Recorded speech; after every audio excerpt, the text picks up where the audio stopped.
Check 1 2. Check 1 2.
thanks for everyone's patience. I just wanted to let everyone know that we're waiting on one more committee member to join, and then we will be starting shortly. So just hold tight for a little bit longer.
Good evening.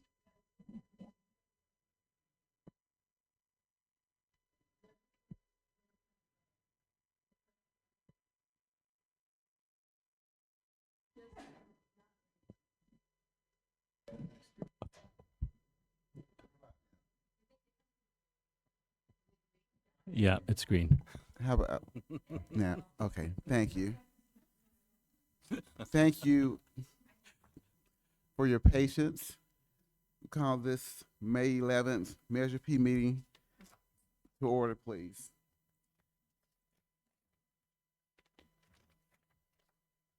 Now let's do pledge allegiance.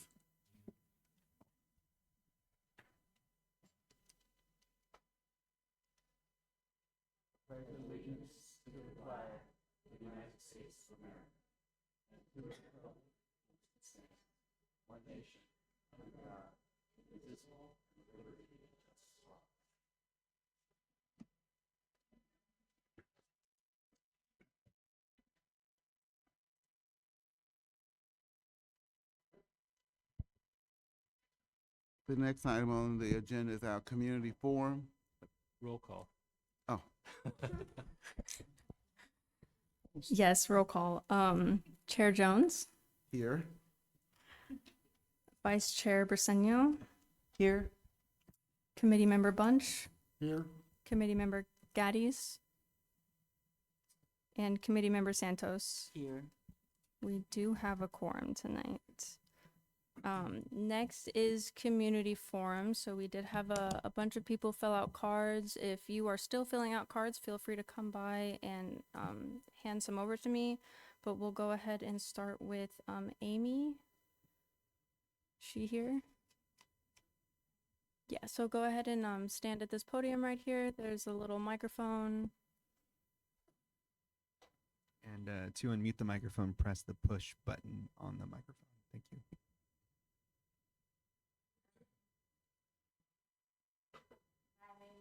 So go ahead and turn it on. There should be a button. Perfect.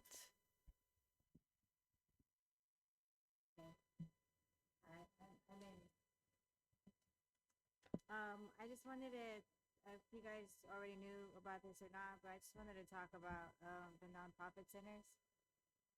Can you hear me? Manny, does she need to be closer to the mic? Ideally, yes. The hello? Nonprofit centers? Can you hear me? Okay. Yeah, so in case you didn't know about, we have a lot of nonprofit centers, and there's a lot of them that aren't really helping anyone. So what they're doing is they're taking our private information with the intake process, and after a 20-minute intake process, after they get your private information, then they tell you that they don't have any funding, or they don't have staff, or they don't have advocates. So after they got all of your private information, they don't have anything to offer any of us. And I have, not just me, but it's a lot of people. And I've been waiting for 2 years to receive services and not receiving anything. So a lot of nonprofits that are open, that are not helping anyone. It's taking up a lot of space.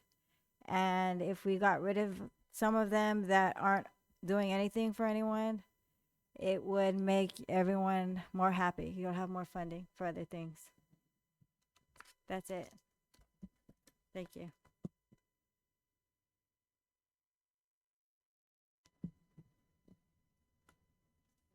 Thank you. I don't think so. Jose.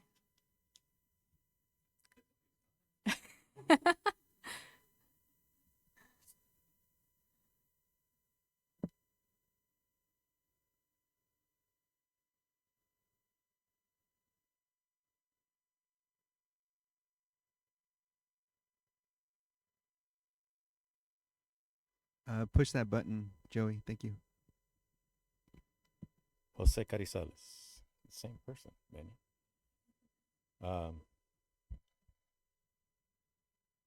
I read the agenda for tonight's meeting, and I was simply aghast.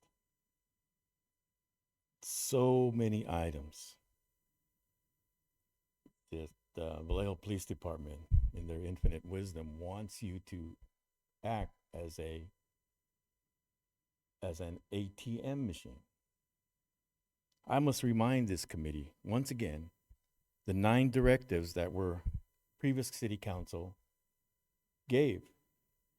Maintain critical city services such as keeping public spaces healthy, maintain fire protection, maintain emergency medical response, maintain crime prevention, address homelessness. In 4 years, nothing has been done for that. Address blight, address dumping, repair deteriorating neighborhood streets. Finally, that one is getting done. Youth priority services. Later on in the agenda, I will be standing here and applauding happily the addition of one item provided or to offer help for the youth services.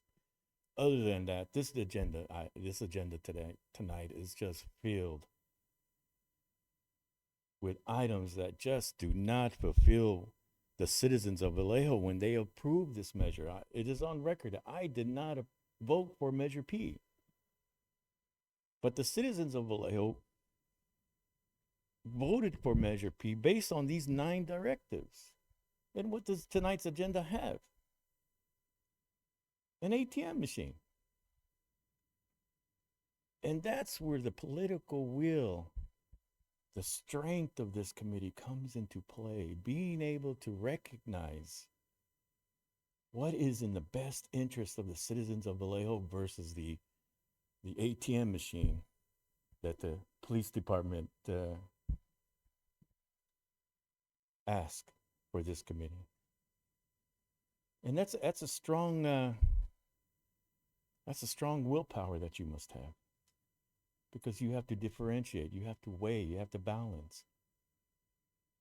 But I believe the past history of this police department, I just read on the internet that they just approved, the city council approved another 125,000 or up to 150,000 awarded to a citizen for police abuse. They have not earned the right to receive my tax dollar. And I hope this committee has a strong political will tonight. Thank you.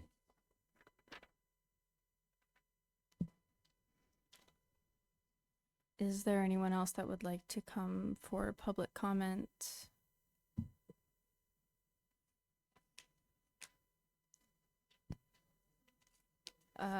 Then we can move on to our consent calendar, the approval of minutes, approval of the 4:30 agenda minutes. Can I get a motion to approve the April 30th special meeting?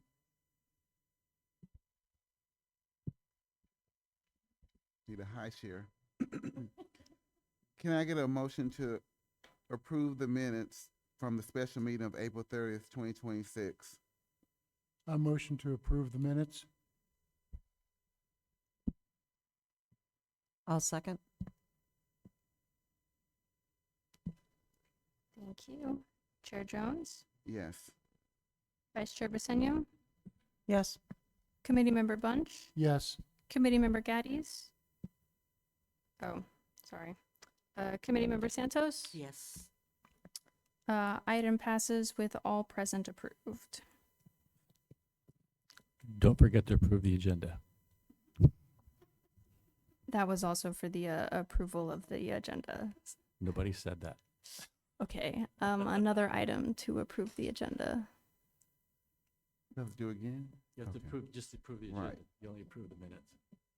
Okay, now can I get a motion to approve the agenda? Well, next time we can do them all together, right? Okay, my apologies.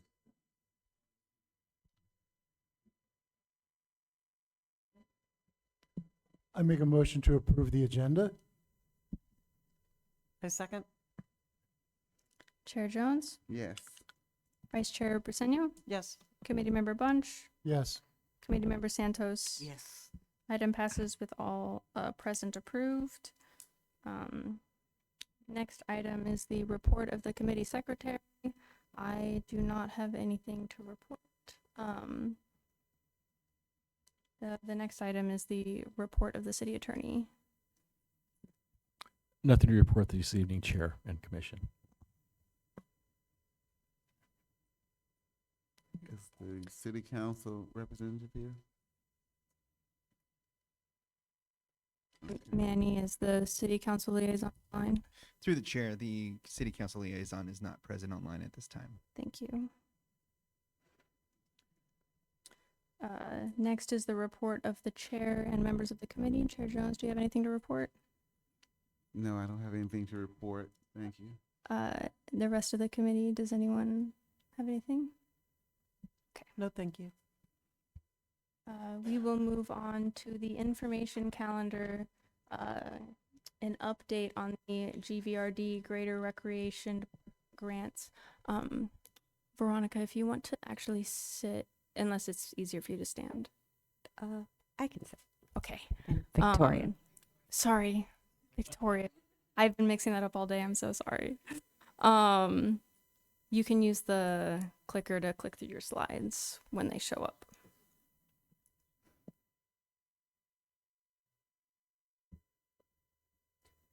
Good evening, Good evening, everyone. Can you guys hear me okay? Victoria Grace Barksdale, City of Vallejo Youth Coordinator. Happy to give an update on two different Measure P Youth Priorities GVRD grants. Next slide.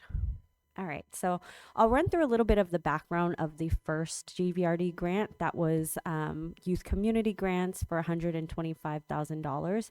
That grant agreement did get approved by council and was fully executed in April of 2025. They're currently in the midst of spending that. The budget allocations for that specific grant were $50,000 towards scholarships, $20,000 towards youth camps, which is also what they call their after school programs, $20,000 for programs at park facilities, $25,000 for youth events, which is specifically events geared towards 50 or more youth, and then marketing and advertising for $10,000. Just a little bit of the program info. This money was meant to expand on current offerings or create new ones, increase participation, expand promotion of these activities and events and programs, be free or reduced in cost and outside of normal school hours, targeting all ages and abilities, offered at public schools, parks, and facilities, and scholarships are only eligible for individuals or teams that are from Vallejo. Just to provide just a little bit more specifics around youth scholarships, those are for not only individuals to be able to apply, they can use it up to 3 times for a maximum of $300, but we also opened it up this year to sports teams. And so the goal was to keep Vallejo teams at Vallejo facilities, and I'll talk a little bit about some of the outcomes of that. Youth camps are already free through GVRD, so there was some movement that they did in reallocating with some of that funding, and then there was a major focus on programs and youth events.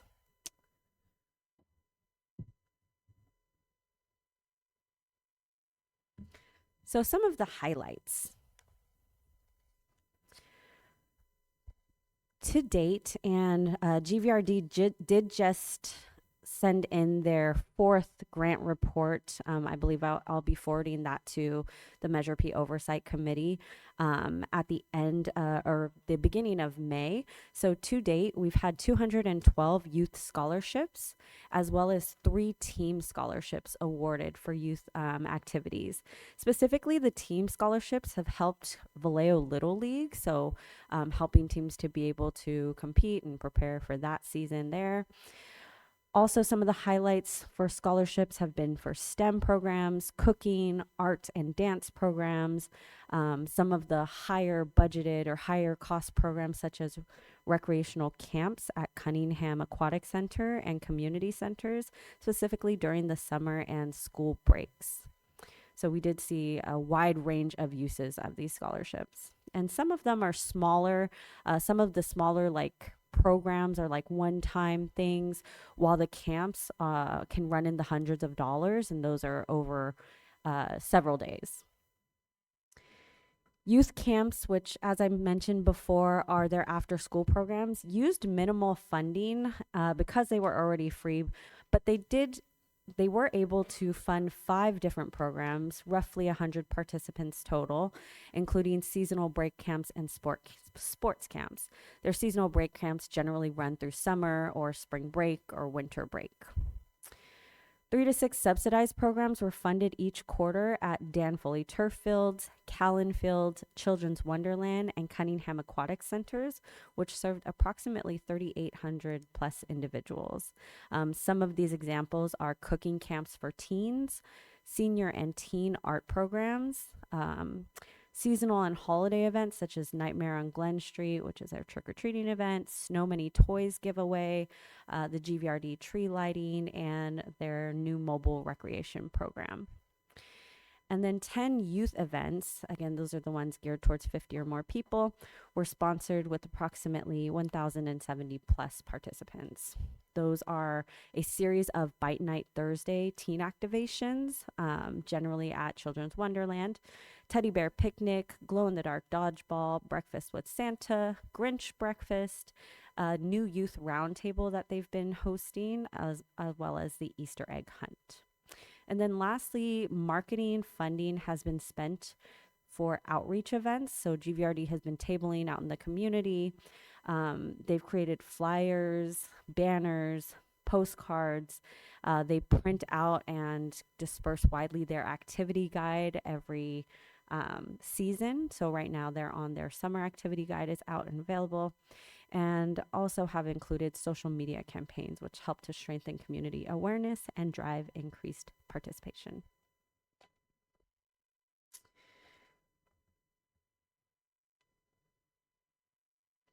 And so, impact summary. So far, GVRD has about $31,000 left in the grant in the original $125K.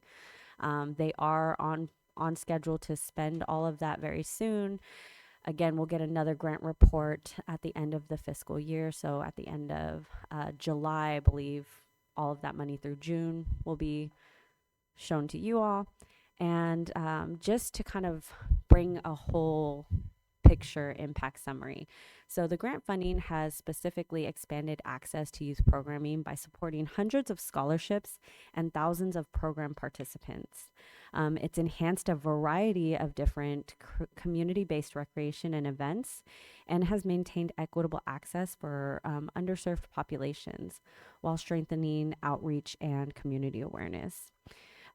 We do try and kind of do some data analysis as we get these grant reports from them. So what we saw was there weren't as much funds being spent towards after school programs because it wasn't as needed, and team scholarships were not signing up as much as we had anticipated. So they were able to shift some of those funds strategically towards some of the more in-demand and higher impact categories, such as scholarships or park programming or youth events.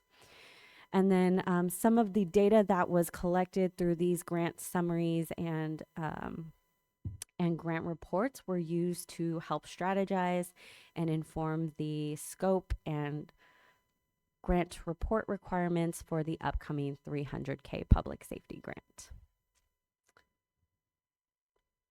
And so I will move into the next grant. That is the allocation for $300,000 and a little bit of background on that.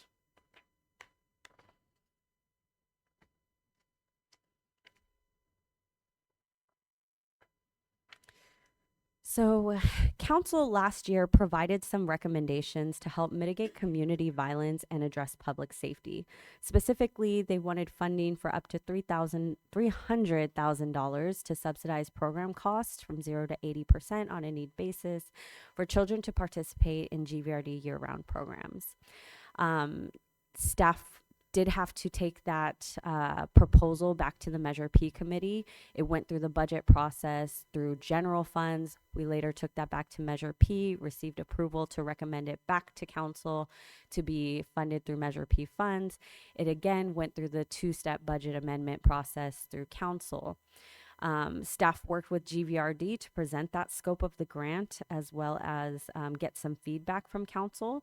Council requested that we take that to the GVRD board. So we also took it to the GVRD board to get some feedback and direction and then work collaboratively to incorporate that feedback. That final grant agreement is on the council agenda for tomorrow for final approval and can be executed upon that approval, so May 12th. The term dates for that grant are June 1st, 2026 through September 1st, 2028. So just looking at how those funds were spent with that original 125K, GVRD anticipated that they'd be able to utilize that funding this summer, next summer, and the following summer. And so goals and objectives. Similar, but also a little different from the original grant. This one is specifically has a goal to improve public safety and reduce violence by subsidizing these costs and increasing participation to recreational activities and really increasing access to safe spaces and Vallejo youth. These are preventative measures in order to open up spaces that youth feel connected to, connect them with mentors, with trusted adults, and open up these safe spaces. So our objective number 1 is reducing financial barriers to participation through scholarships. So a continuation of the scholarship program where we saw a lot of results. Objective number 2 is increasing access to subsidized youth activities and programs, specifically with an emphasis on teen as we are looking at violence reduction, and that age group we noted needed a lot more investment, direct investment in. Objective number 3, provide increased subsidized programming in districts that were identified by council. They wanted to make sure that we were equitable in our distribution of funding and hitting those districts that are sometimes underserved or areas where we do see increased violence in Vallejo. Programming opportunities shall be thoughtfully designed and equitably distributed to ensure access for all participants residing in the city of Vallejo. And then objective number 4 is increasing community access to safe spaces and events. And so similar to that first grant, our budget allocations for this, we kept another $50K in youth scholarships, $55K for youth programs. Those are like the younger kid programs, $85,000 specifically for teen programming, so like 12 and up. Targeted programming is what we talked about, those targeted districts that council identified, and just using data to see where we need to send some of these programs, 35,000, and then free days and free day activities, which I'll get into a little bit more, at 75,000 for a total of 300K.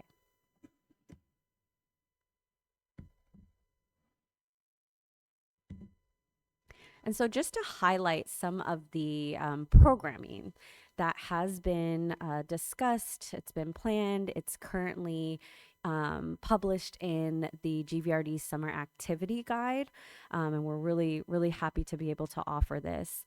Free park entry days, and so there are some flyers in the back. Commissioners, you also have some copies in front of you. This is specifically for Dan Foley and Blue Rock Springs. There are certain days that are highlighted, some high impact high foot traffic days such as Father's Day weekend, 4th of July weekend, some specific days in the summer of July and August, and then ending that series on Labor Day weekend. That's specifically to increase that access to the safe spaces that GVRD offers during times when a lot of kids, a lot of families, a lot of people may be out in the streets.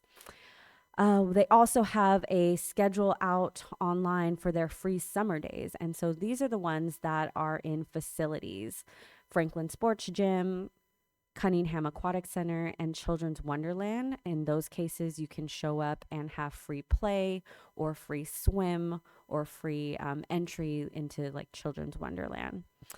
Again, we're addressing major holidays and really focusing on the times when kids are out of school. So those free summer days are every Thursday and Friday in June through August. Additionally, they've decided to do a program, a new program, which is called Free Summer Day Punch Passes. We realize one of the barriers is transportation or schedules, so people may not be able to show up during days that are already scheduled for free entry or free access or free swim. And so essentially, if you sign up or you show up to one of the free days or you sign up at the GVRD office, you can enter your information and get a punch card that's valid for up to 10 free day uses at one of these facilities. And that removes that barrier of having to have a specific date that you have to be able to show up. Another program that they've created with their free days is periodic trips. And so right now, they are giving away free Six Flags tickets. It is a lottery style throughout the summer, really targeting those teens and young adults that may not play a sport or want to do art or go to a facility. Six Flags, they will be raffling them off throughout the summertime.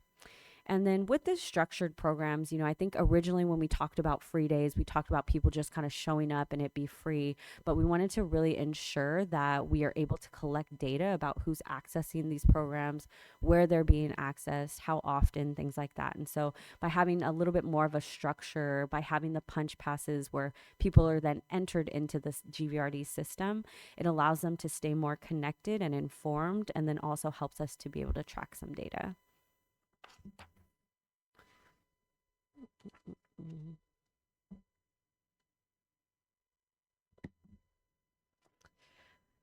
The other equitable program highlights, we talked a little bit about the targeted districts, right? And specifically districts 2, 4, 5, and 6. We are very fortunate that GVRD has started their mobile recess program or mobile rec program. So we're able to schedule out already some of the different mobile activations that they'll have. This is still organized sports, play, or crafts. Their schedule for the summer runs June through August. It's available on their summer activity guide. They do online promotion as well as having traveling banners. So there's large banners that are set up before the mobile rec program enters a specific site or park. They'll also go to the next site to make sure that people know that it's coming. It is every Saturday through August. And this will just help to provide a little bit more equitable programming. The idea is that we're targeting some of those smaller parks. I think on the schedule that you all have, for example, North Vallejo Park is going to be the first one, Lake Dalwick Park, Crescent Park, some of those smaller parks that don't necessarily have specific youth programs at them. They're able to bring their mobile resource van and provide that. We can look at the data that as it's coming in, also identify some of the smaller parks that historically haven't been served with programs in South Vallejo or North Vallejo, and target those and then put out a schedule so that people know that it's coming. And then that just really just utilizes those spaces where funding hasn't sent programs there and it may not be as prevalent. Lastly, the grant term and reporting requirements. I mentioned that term is June 1st, or as soon as we can get that agreement fully executed once it's approved by council, through September 1st. They do provide quarterly grant reports, so due within 30 days at the end of each fiscal year. That generally provides data on the number of events and programs, the number of scholarships, some general information, and approximate number of individuals served. And then for this grant, we want to make sure that they are doing a final impact summary. And so because we have the data that people are signing up and when they're using their punch cards, we are able to see a little bit more of a breakdown. So ages and genders of participant based on the sites, have a breakdown of activities based on those parks or those sites. And then we really want to talk about some of the successes and challenges across the entire term of the grant. And I will leave it with this. This is the link to the summer activity guide. If you have not taken a look at it, they have a ton of different activities from crafting to pickleball to senior activities. And I think one of the things I did see is the last Measure P grant also funded the first 2 weeks of their STEM camp. So things like that where you can get kids involved in recreational activities year round. So please take a look at that. Thank you. Any questions?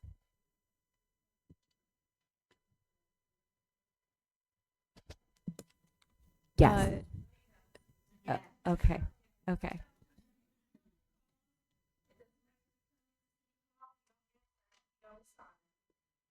If you'd like to come make a public comment. Okay. One of the thank you for the presentation. One of the things that sold me on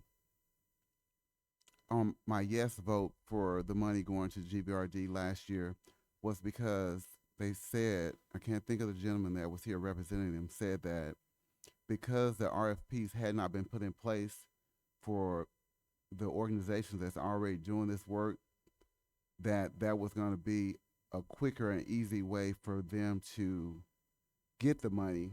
Since GVRD came, they can come through them and get the money. What's the report on that? Because I haven't gotten any feedback where they have actually given any grants to any organization that was that's already doing the work. So I can definitely check in with GVRD. I know that option is available continuously year round. It's through their website and RFP process. I haven't seen anything come in their grant reports specific to that, but I can certainly ask and check on that. Thank you. Mm-hmm. And also, you know what? They do great grant reports, right? But can I get the information prior to Measure P, their numbers and their accounts that they had versus what we're having now? And I'm looking forward to seeing the information about the equitable communities that are we really serving the underserved communities, or the people that's coming there that normally would come there anyway? Are they reaping the benefits that mainly reaping the benefits of this funding? That they was going to come anyway. They were going to come whether the funding was there. But now because they have these special grants and these special free days and all that, they are reaping the benefit, and not the people that really, not that they don't need it, but people that could use it even more. And I'm with the one-time events, but how do we, if part of the thing with the youth is that we are trying to circumvent them and give them some safe spaces and places, what is for lack of a better word, the wraparound services, or if they come today, what's the follow-up to them, that particular person, or is there not any type of follow-up? How are we identifying people that need help, those kids that might otherwise be in the streets doing something they should not be doing, but they have this outlet? The one time is not the savior of that. So the continuum of those type things, how are we documenting that? Yeah, I agree. So to your first comment about the most underserved areas and whatnot, I think that's what the main focus is of the mobile recreation. And so when we do those grant reports, getting the report outs, and we're breaking them down into what specific parks and facilities are within each district, that's some of the data that we'll get from there, and then can target, I think there were a couple parks here that I had never heard of because they're smaller parks in the city. That's what they're using to target those. And then for your next comment, GVRD's main focus is recreation. So I think the wraparound services aren't necessarily going to be present with that organization. I think what we can do is make sure that they are connected with other adults that do know what's going on in the community or what can be connected to that youth. But because this is more of a preventative, the money is meant for preventative measures, it doesn't go as deep as to provide a wraparound service, if that makes sense. Yeah, and I think, yes.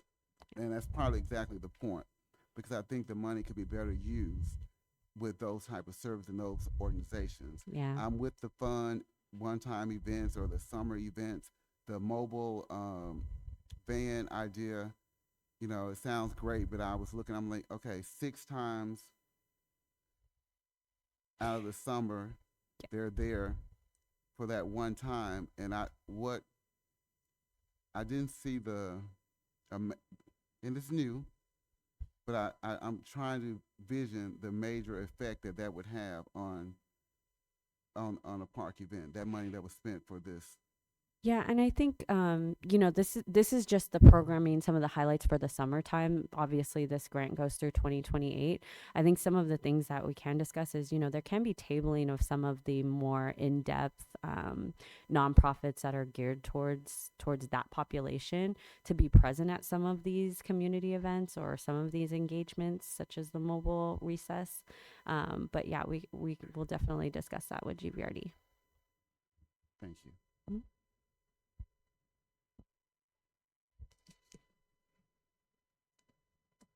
Manny, is there anyone online for public comment? Through the chair, yes, we do have one member of the public that would like to speak. Calvin Harrell, please unmute yourself. You have the floor.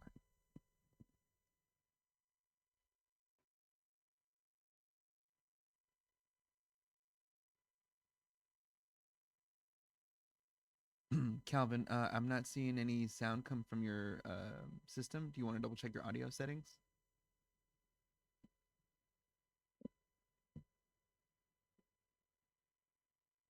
He's working on it.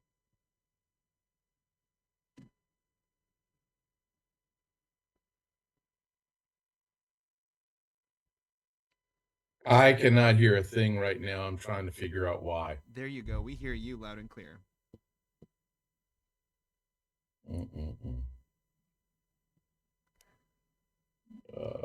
Audio.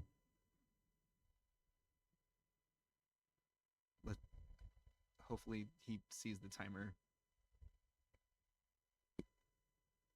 Mr. Harrell, we can hear you loud and clear. Okay, I can't hear you guys, but I did hear that, so let me go ahead and work with it. Thank you very much. I appreciate the opportunity to speak to you as Measure P. I was one of the very strong proponents of Measure P. Took a lot of flack because of the potential of the misuse, the community's perception of a misuse of funds. At this juncture, we're proposing to grant money to an entity that has not really addressed detailed specifics about the benefits of the previous $150,000 grant. There is no way that I would, as an executive, and you as a board, are the executives that make the decisions, and you need to be asking the hard questions. Such questions are, while goals are presented and programs are presented, there's no data being presented to say how many people did program A affect, B affect, C affect, so that you can measure year over year. I don't even know if that entity has year over year the ability, shall we say, at this moment, or do they have records that report year over year benefits to our greater community? I have grave concerns about the GVRD's operations. I don't think it appropriate that city facilities that are paid for by taxpayers are locked. Most of the time, I'm talking about outdoor facilities, such as a baseball diamond. When there's no activity scheduled, you can't have kids pick up and go play a baseball game. So there are challenges that exist in their operations that they need to get together. And we're proposing funding another $300,000. And where is the true measurable and tangible benefit? Let's keep in mind that we're at almost a $30 million deficit. And at some point, someone in an executive leadership position, not amongst city staff, because they're going to ask you for everything forever. If they can come to you and ask for it, they're going to do that because that's how they get funding. Why, has there been any comparative data? Has GVRD sought grants from other underwriters? Have they proposed that they are going to do so? is this $300,000 going to be matching funds to whatever they raise? They're a separate entity. Why are we funding them? We pay taxes on our homes specifically for that entity. Why are we funding them when they should be generating their own revenue and not by way of fees, because you eliminate so many people in our population? Lastly, when we talk about marketing, marketing at the parks, marketing at City Hall, marketing at the police station, or whatever is not marketing. I hope you give me 1 second to finish. The challenge that we have is that they're not marketing to the students in our schools. And that's not a reasonable way to do business in the city. Thank you. No other speakers at this time, Chair.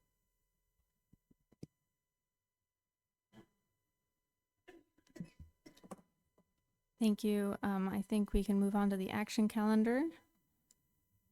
Our first item for the night,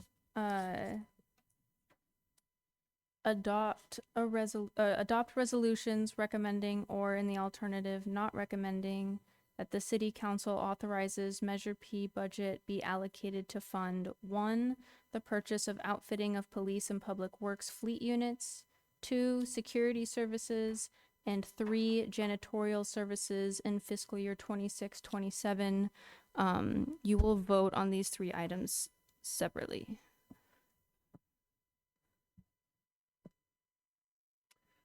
Good evening, Chair, Vice Chair, and board members. Thank you for considering this evening. I appreciate your leadership and service to our community as well.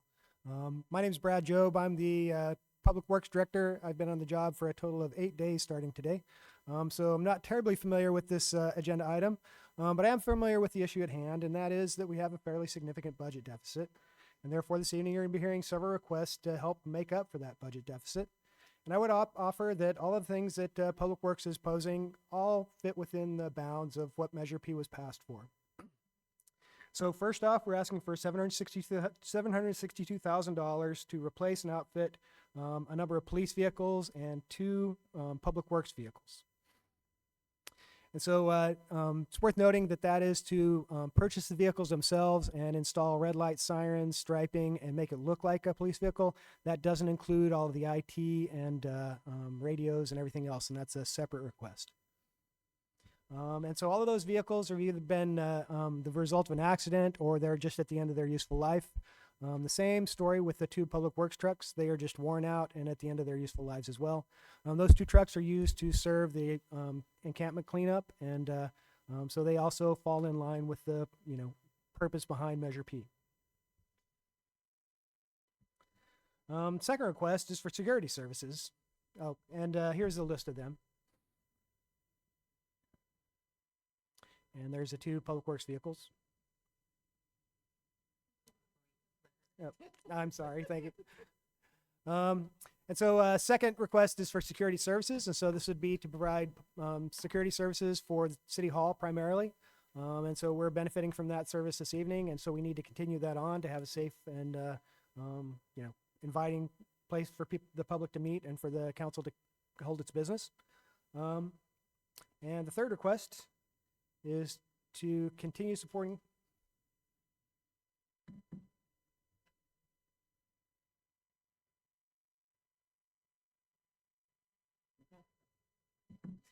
And our third and final request is for janitorial services. So it's $125,000 to continue maintenance of City Hall and janitorial services there.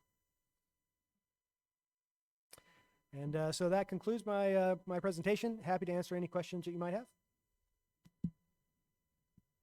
Can we hear public comment before we do discussion?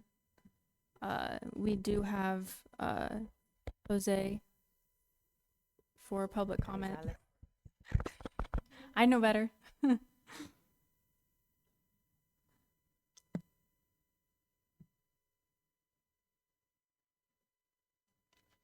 Eventually, I promise you, by the end of the year, because you'll see my ugly face up here a lot. Jose Carizales, once again, Measure P Committee. We are at a point in our lives where you have to decide whether this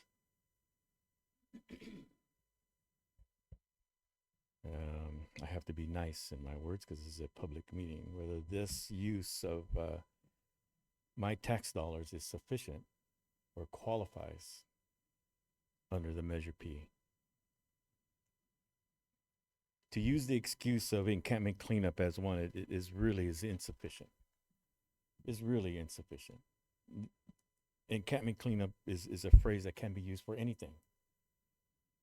But you have to decide as a committee whether or not the trust that the citizens have in you to have the strength, as I said, to have the strength and the political will to follow the 9 criteria as I have spoken, as I have reminded this committee of earlier. And it's just mind-boggling that staff continues to do this for the last 3.5 years. As the previous caller said, because they know they can get away with it. It just has to be close to one of the 9 criteria. And the committee, they feel the committee will agree to it. And that's where the strength of you, of your will, comes into play.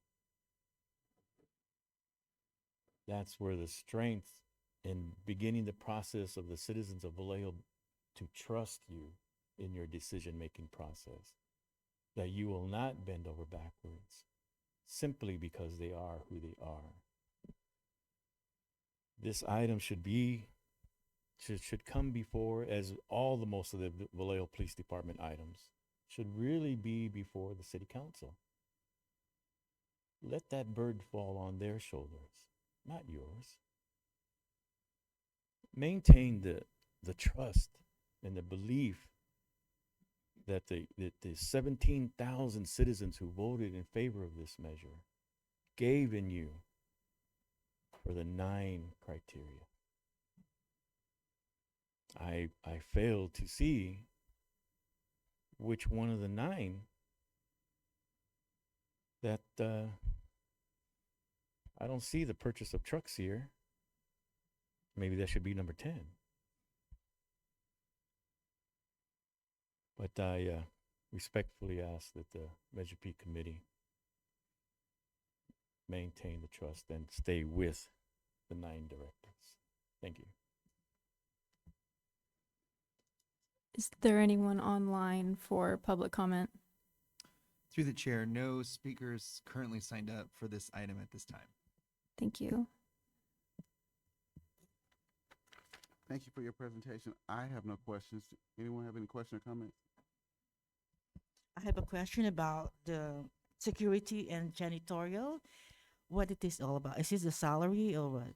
So it's contracted services for both janitorial and security services. And so it's to pay the contracts for the security guards that operate the metal detector at the front of City Hall, the janitors that clean up, clean the offices after we leave. So it's contracted services, not salaries. Thank you so much.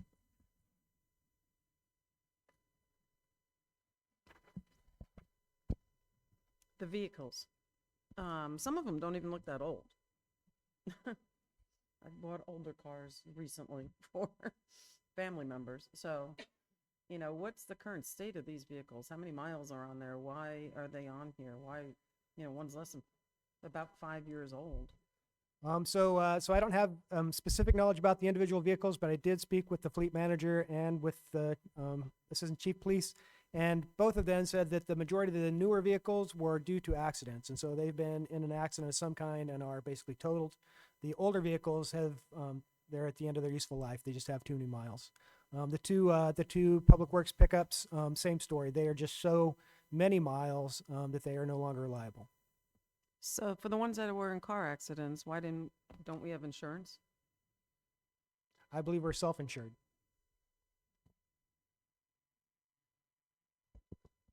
So we are self-insured for up to a certain point, but my understanding is that for the units that need to be replaced, we only budget a certain amount of money. And so what is asked here today is sort of unexpected expenses regarding public safety units. For the ones that have higher mileage, that can't be unexpected, right? The ones that have accidents are unexpected.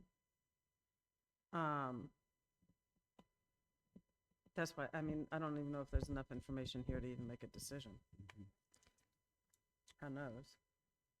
Why isn't janitorial services included in our regular O&M? So it is. This is actually services related to unexpected janitorial events that we have here at City Hall. So there's a lot of things that occur, right? That is not sort of known issues. And so part of it is a lot of this falls under, again, which people don't like to hear, but some of the public safety things that we have to address here, specifically at City Hall. This isn't only within the actual facility, it occurs outside of the facility. Lots of the cleanup that we have to do, a lot of the maintenance and abatement, trash pickup, other services that we have to maintain in terms of the parking lots around here, City Hall, the library area. A lot of that is outside of our normal maintenance schedule and costs. But that's nothing new either. But it's also costs that aren't necessarily part of the regular projections that are provided, because they are unexpected. They are expenses that may occur but may not occur. And so what happens is when they do, we have to be responsive. And depending upon the situation, that can change. It could be a $10,000 expense. It could be a $50,000 expense. So yes, there are a certain amount of unknown expenses that happen, but it doesn't mean that we actually have the budget, and it doesn't mean that we can essentially anticipate all of those. So this is an average amount of what we've had to deal with of increasing expenses over the last number of years. So this 125 is basically our contingency plan, or contingency? I don't So know if I would call them contingency when we've been spending about this amount on average for several years, but essentially what we are doing, because as mentioned before, right, it does relate to the guidelines of Measure P funding. The general fund cannot simply absorb everything that people think that it should cost, that it should cover. So I think, you know, you are, as you always are, you have the ability to either recommend or not recommend, right? Things to move forward. But as I previously stated, the items that you will hear today fall under those broad categories. So, you know, I think the question is, what are the services that we could potentially fund through Measure P, and then what may or may not be funded through the general fund given the constraints? Yeah. And what concerns me is we've been spending that for the last few years. So that means that it should be part of the regular general fund. And that's sort of one of the ongoing pressures to the general fund, are things that, you know, unexpected that turn into reoccurring costs. The security, why is that unexpected? So the way that that worked out, if you can recall some of the longer debates, it was a meet and confer issue with security guards with VPOA, and they reached an agreement, but we've had several break-ins here at City Hall. We've had busted windows. We've had other security events. We've had staff that have been attacked. And so in order to be responsive to that, we've had to engage their services a lot more than normal. And that's an additional cost that's unexpected. And to continue those regular services, we have to find a way to fund that somehow.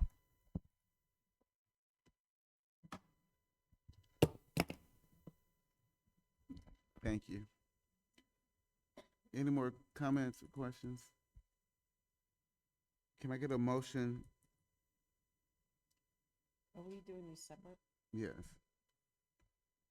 Can I get a motion not recommending that City Council authorize Measure P budget be allocated to funds for one, the purchase and outfitting of police and public works fleet unit. I make the motion not to fund it for the fleet vehicles at this time.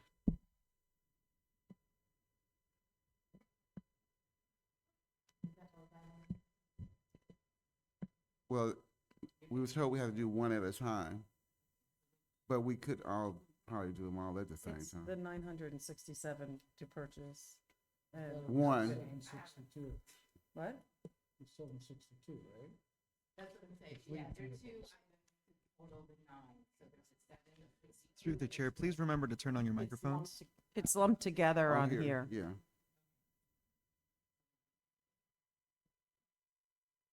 So they're together, the 967 for the purchase and outfitting of the city fleet units. That's what the motion is. And the second, and now we're gonna vote. Chair Jones, Yes. Vice Chair Baseno, Yes. Committee Member Bunch, Yes. Committee Member Gaddies, Committee Member Santos. Yes. Item passes to not recommend the allocation of funds for the police and PW fleet units. We can go ahead to voting on the security services. So can I get a motion not recommending number 2, the 425 for security service at city facilities and public meetings?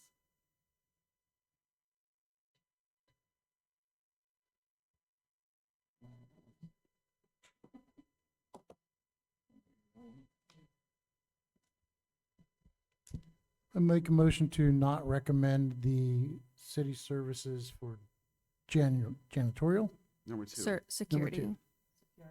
for security.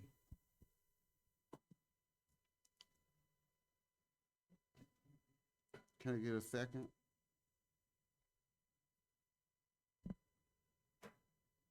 Okay, I second it. Chair Jones, Yes. Vice Chair Baseno, No. Committee Member Bunch, Yes. Committee Member Santos. Yes. Item passes with one opposed to not fund the security services, and we can go ahead and vote on janitorial. Yes. Can I get a motion for not recommending the 125 for janitorial service at City Hall?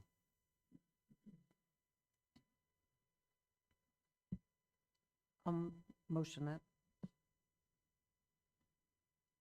Can I get a second? I second it. Chair Jones, Yes. Vice Chair Baseno, Yes. Committee Member Bunch, Yes. Committee Member Santos. Yes. Item passes to not recommend the janitorial services. We can move on to action item B. Adopt a resolution recommending, or in the alternative, not recommending, that the city council authorize up to $150,000 of Measure P funds annually to fund Dave's/Bob's Tow Service Incorporated for fiscal year 25-26. Good evening, Measure P Oversight Committee. Bob Knight, Deputy Chief of Police. To my left is Awab Manzoor. He is our Administrative Manager of our financial unit. Go here. So to be clear, before I start, this is a current fiscal year ask, so fiscal year 25-26, not for next fiscal year, which the other requests are. So I just wanted to flag that. We've already submitted a staff report to the committee, as well as the Measure P project summary and justification form. So we've just broken down this item into just a few summary slides. We're asking for $150 or $150,000 for this fiscal year to fund Dave's and Bob's tow services for our evidence tows. These are vehicles that are in storage for evidence. So the city staff has a new contract for our evidence tow services with a local vendor.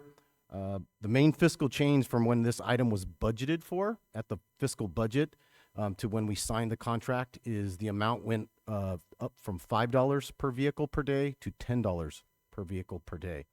So as you can see on the slide, the adopted budget was just under $900,000, but we had to pay over $468,000 of back invoices from when the contract was expired. So we only had $430,855 remaining. That amount has been exhausted, and we are only paid through March of this year. So we have, again, three months worth. It's about $50,000 per month. So VPD is requesting additional funding of $150,000 to cover April, May, and June. Just to give you one brief, a little bit of context, we have it fluctuates from about 100 to 115 vehicles in evidence storage at any given time. Those vehicles are associated with crimes such as murders, shootings, fatal collisions, things like that.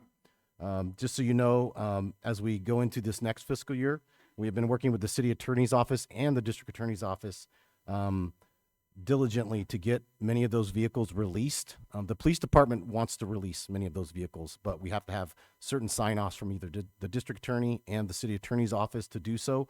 So we've created a process. We think for the remainder of this year, there's about 40 vehicles that we think we can get released. So we're going to work on that for the remainder of this calendar year.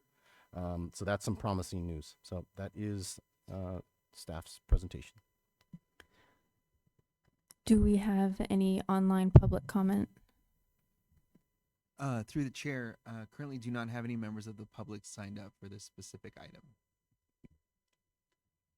Any question or comments from the committee?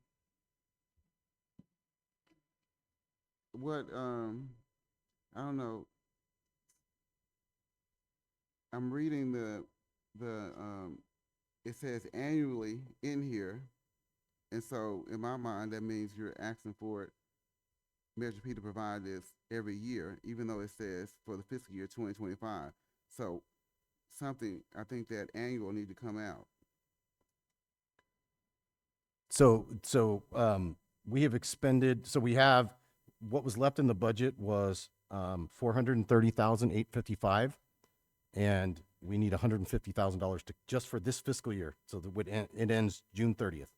So we're trying to close that shortfall because the dollar amount went up from $5 per day to $10 per day, doubled. For fiscal year 26-27, we are budgeted correctly. We are fully budgeted for 26-27 for the correct amount with $10 per day now. For this current fiscal year, the reason why we were asking for money is because when it was budgeted as of last year, May or June of 2025, it was $5 per day. Now it has doubled. If it had stayed at the same rate, we would have been covered. Right. I think it's just the way that this thing's worded, because it says that you're asking for up to 150,000 Measure P fund annually to fund Dave's towing. But it does say for the fiscal year 25-26, so it would just be for that one. It's the annual. It just sounds funny. Through the chair. That's why I flagged in the very beginning. This is just for this existing fiscal year, not next year. We are budgeted fully for next year. Yep, got that. Okay. Any more questions or comments? Through the chair, we do have a member of the public who raised their hand online. Okay, thank you. Mr. Harrell, please unmute yourself. You have the floor. I'd expect the board to ask a critical question, and that is related to the bid process. When a vendor increases cost by 100% in a single year, that has to be a red flag unless it's clearly articulated as to the reason for such an increase. I'd like the board to ask the question, were other vendors consulted to determine if the price was the best price available? And what would the cost be if this term was a 2-year contract instead of a 1-year contract? There should be a discount from retail rate of $10 a day if it's a multi-year contract. If those questions can't be articulated clearly to you as a board, my strong recommendation is that this be tabled for further discussion. Thank you. No other speakers at this time. 2 questions that he asked. Which one do you want to answer? So, yeah, I can answer, I think, the general question, and we can drill down a little more if you need to. So, we do look at other tow companies. That we have actually contracted with other tow companies in Vallejo in the past to provide our evidence storage. They have since we're not in that business anymore. Having a tow yard that is compliant to maintain the chain of evidence for vehicles such as this that have to be very strictly and properly maintained is not easy. So Dave's and Bob's Tow are the current only vendors in Vallejo that provide that service to us. And as to the price, so the price of $5 per day per vehicle is extremely low, and we've had that rate for many, many years. Looking at other police agencies in the region, often rates are much higher than that, $15+ per day. So $10 is not an unreasonable amount. As for the contract, this contract is for 4 years. It's up until June 2029. Well, it's unreasonable when you don't have the money. Okay, thank you. Can I get a motion to not recommend that the city council authorize up to $150,000 of Measure P fund to Dave Bob's Tow Service for fiscal year 2025-2026?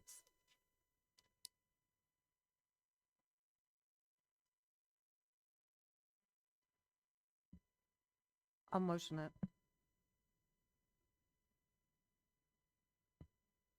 Can I get a second? Second. I'll make it easier for you guys next time, because I think you guys are getting thrown off when I say. Chair Jones, Yes. Vice Chair Briseño, Yes. Committee Member Bunch, Yes. Committee Member Santos. Yes. Item passes to not recommend the authorization of $150,000 for Dave's and Bob's Tow Service. The next action item is item C, adopt a resolution recommending, or in the alternative, not recommending, that the city council authorize up to $302,500 of Measure P funds annually to fund flock safety technology for fiscal year 27 for the Vallejo Police Department. Good evening. Flock safety, we are in the third year of a 5-year contract. This is a prior Measure P funded item. You guys funded it last year for $298,500. So I'll go through real quickly. As I had said before, we submitted a staff report as well as a project summary and justification form to the committee for your review. The summary slides are that Flock ALPR is used to investigate crimes, identify suspects and suspect vehicles, and they alert officers in their vehicles of stolen and wanted vehicles. We have been using this technology substantially and has been a big driver of our very high murder clearance rate. We, as most people know, we hover around 40 patrol officers. We're currently at now up to 80 sworn officers since this slide was made, so that's good. The decrease in sworn staff, as you can imagine, you want to leverage technology as an investigative tool anytime that you can. So again, the Flock contract agreement ensures that officers will have essential resources to investigate crime, and we are requesting $302,500. So what that funds is our current outfit of the Flock environment, which is 99 Falcon cameras, which are the ALPR license plate reader cameras, 15 Condor cameras. Those are the pan, tilt, zoom stationary surveillance cameras. That's for a total of $298,500. Also, throughout the year, when cameras get damaged, vandalized, or in need of repair, we don't have any budgeted cost for that. So we're asking for $4,000 to fund those costs when they come up. So that's why the little bit of difference in dollar amount. And that's staff's presentation.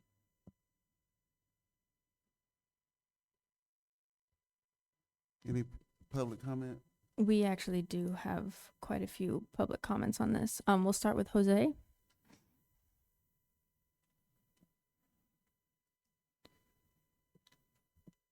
And through the chair, as Jose is approaching the podium, we currently have 2 speakers online. Thank you. Jose Carizales. When the current mayor was a chairperson of the Surveillance Advisory Board, they determined not to use the flock system. However, because of the inadequacies of that current council, they overrode the SAB and accepted the Vallejo Police Department's recommendation. I want this committee to know that 18 cities have terminated the flock system. And the 3 main reasons were immigration enforcement, trust violation, and security failures. It should be noted that the gentleman here sitting at this table did not provide this committee any data to support their asking of that amount of money. They just provided a bunch of words on the screen. Where's the data? Where's the beef? I want to know what I'm paying for. I want to know I want to hear the success story.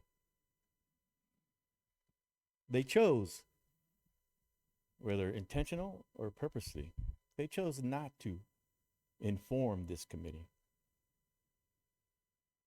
of the data.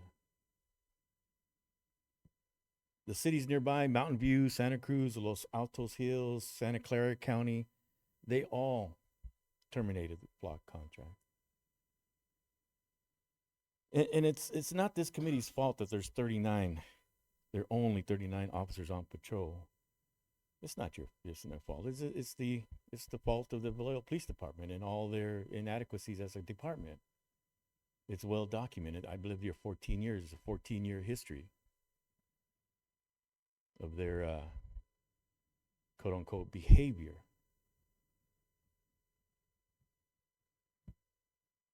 As I said, it was $125,000 that they approved, the city council approved in January for the abusive behavior that the Vallejo Police Department gave to a gentleman. That's the department that is asking for a flock system that we're supposed to, just because they say so, we're supposed to trust. As I have said earlier, living here for 14 years, since 2012, the fox continues to guard a hen house, and the time is now to stop. Put up more barriers, put up a stronger chicken wire fence, or say no. Thank you.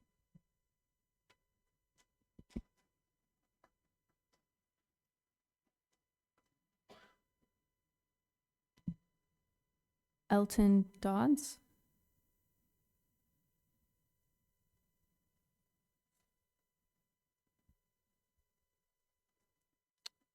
Shay.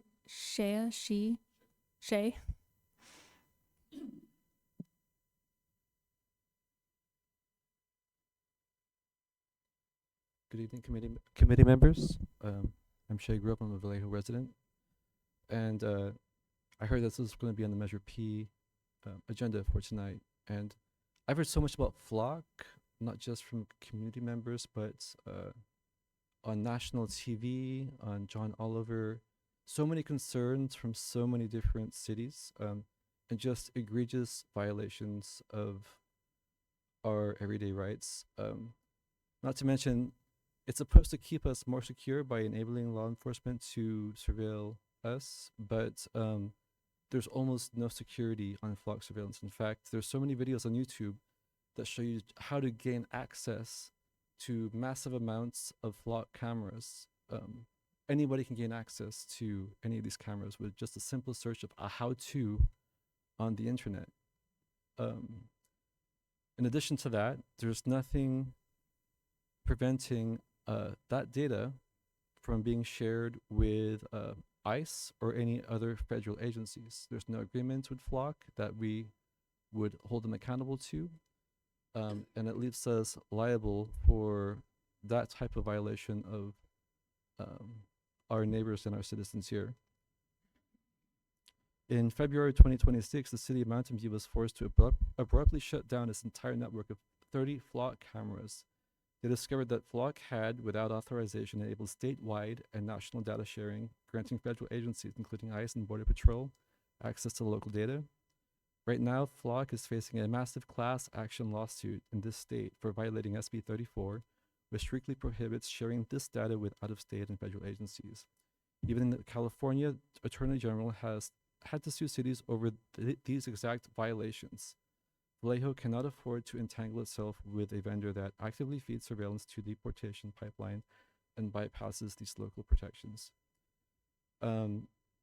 We passed Measure P and voted it in. We pay a higher tax rate to fix potholes and do better for our community. So let's do that and not go to something that's not proven, that's profit driven, and doesn't make us safer. Thank you.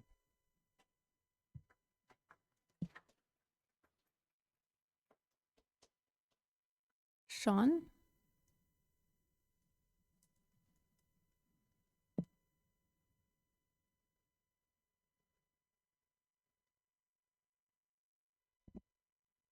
Esteemed Chair, members of the board, thanks for the work that you're doing. I'm here to strongly and unequivocally oppose the use of Measure P funds for Flock and for all police surveillance and for-profit police corporatization technologies. This is actually a very rare opportunity and a wonderful one, an obligation that this committee has today to refuse institutional violence against the community and in so doing decrease the amount of public funds funneled into private corporate hands. You're the last people I need to tell how hard won and necessary these Measure P funds are, and that they come from we, the people, not from any kind of compelling the local wealthy to pay their fair share of tax, as a progressive tax would have.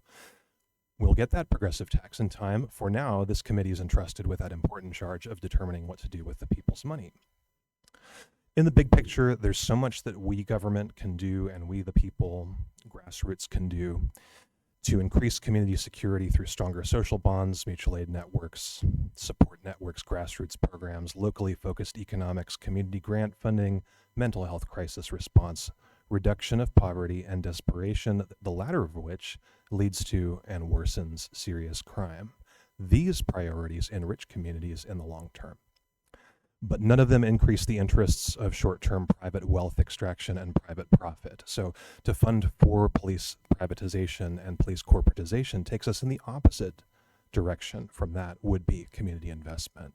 Proponents of for-profit police corporatization will argue this is just a regrettable fact of our real-world situation. We need to protect people so urgently that we give corporations money. I'd say that that fails by its own logic. The objection to Flock is very straightforward, as others have said. Ask any information technology security professional, and what will they tell you is the weakest link in any security system, no matter its purpose, scope, or nature? People. The weakest link is always a person or persons.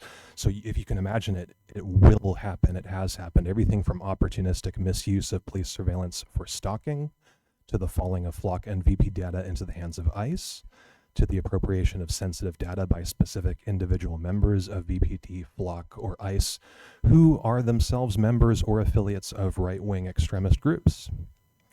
There is one and only one 100% foolproof way of preventing such data from falling into the above hands, and what is that? Not to collect the data to begin with.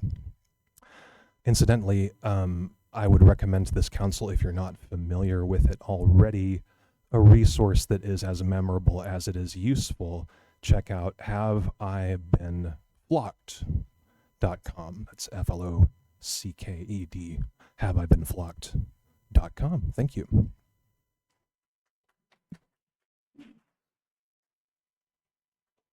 Eric?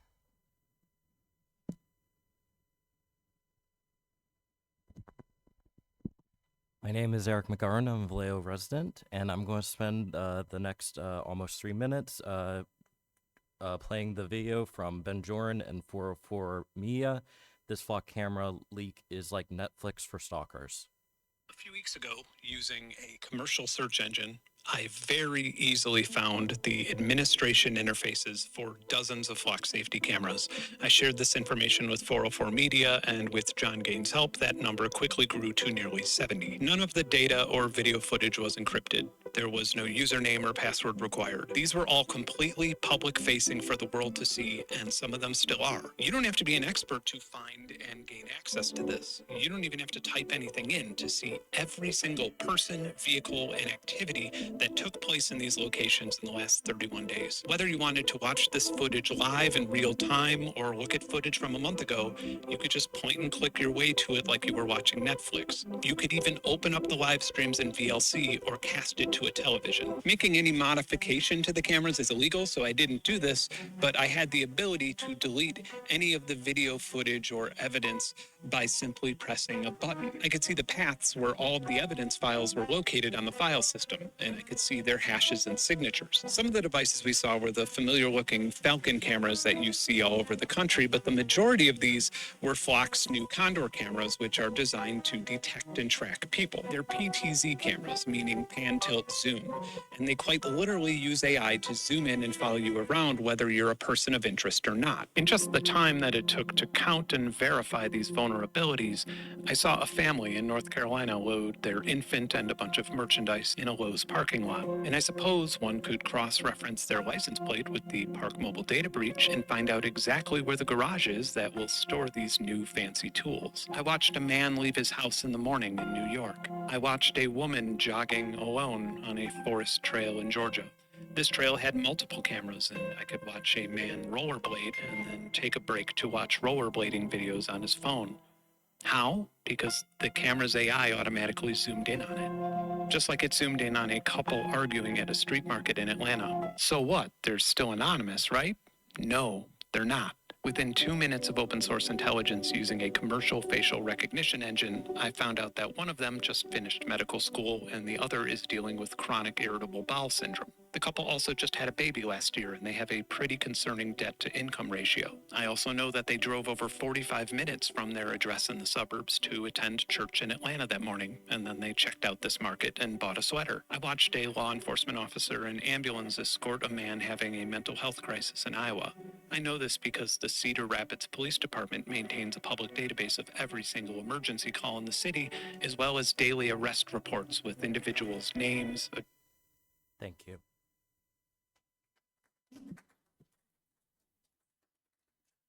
RJ?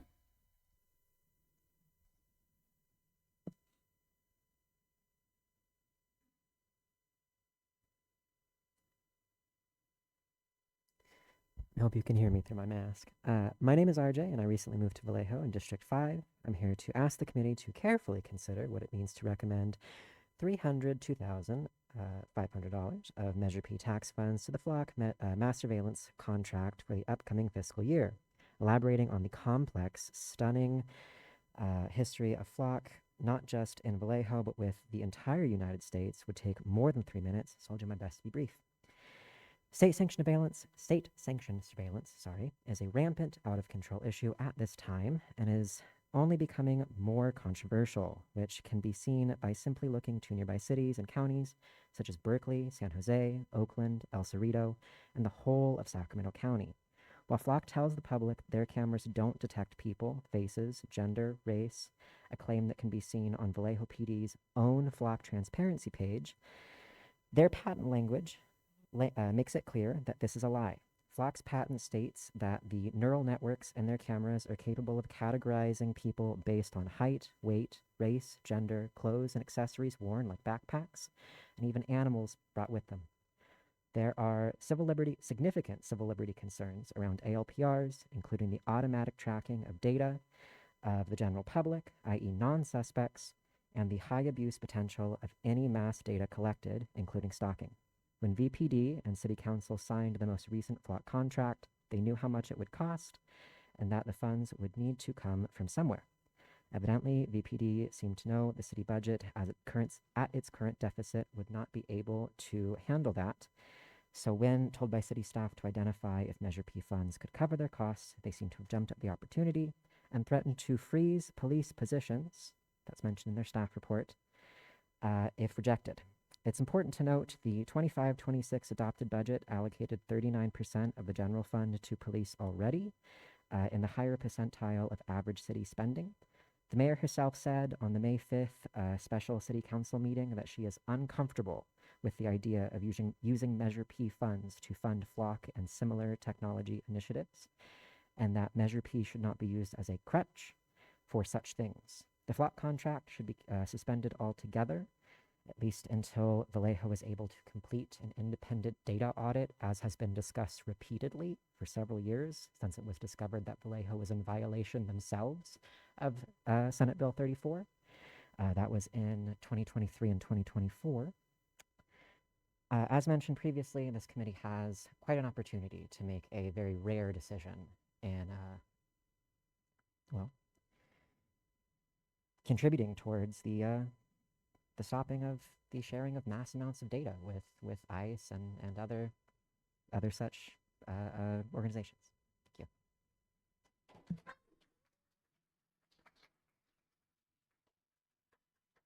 you. If there are online public commenters, they can comment.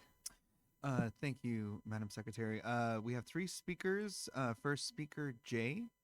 Please unmute yourself. You have the floor. Hello, can you guys hear me? Yes, we can. Hi. So it's very rare that I find myself without the words to finish saying what I'm saying, but it's very happy in this particular case because I was worried that I would be the only dissenting voice coming into this meeting. I took the time out of my schedule with 2 kids to make sure that I could come here and say that unequivocally we should not give this money to Flock. I thought I was going to have to make bullet point after bullet point, but luckily there are enough people in Vallejo who are also wary of Flock's existence and its presence in our communities. And I understand that you guys cannot cancel the contract here, but the fact that we see this many people willing to talk about and urge you to vote no to fund says quite a bit. This committee, as has been stated, has a very rare opportunity to do something that is of very serious impact to apparently quite a few people. And I hope you take that idea, that motion, that thought very seriously. It is not hard to find it, and as somebody who works in IT, I can assure you that all the videos you will find on YouTube are exactly as easy as you think it is to get into one of these cameras if you want to. There have been reports of people accessing the cameras to stare into a little girl's ballet class, to stalk ex-girlfriends or ex-wives who are trying to run from abusive people. Vallejo shouldn't be complicit in that, and not funding this is the first step into getting rid of them from our community altogether. Thank you.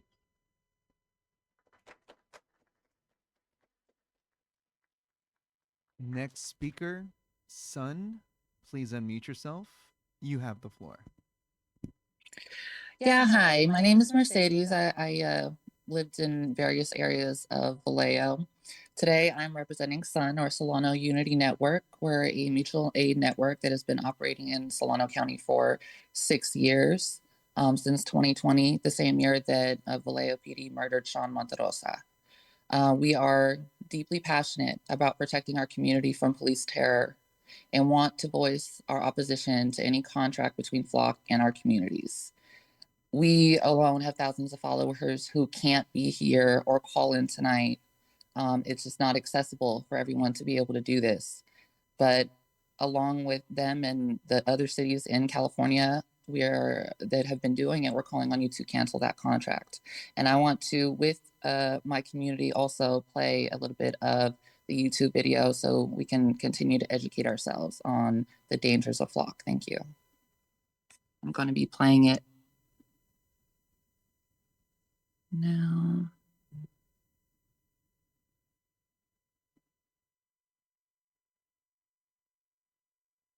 Oh, unfortunately, I'm having technical difficulties. So I'll run out the clock with just agreeing with the other folks on here, like I said, who are in community with. I want to call out to DSA and to DFLOC Vallejo for mobilizing the little bit of people that have come here tonight who are, again, are able to be here, because it's not the most accessible thing for the thousands or hundreds of people who are opposed to this measure and who want to be here and want to say anything and are not able to.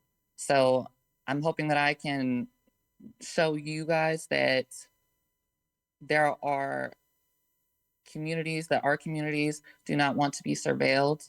They don't want to feel like they can't trust the people that are supposed to be here to protect us, that I might be stopped by this technology and it's obviously have been abused by multiple entities.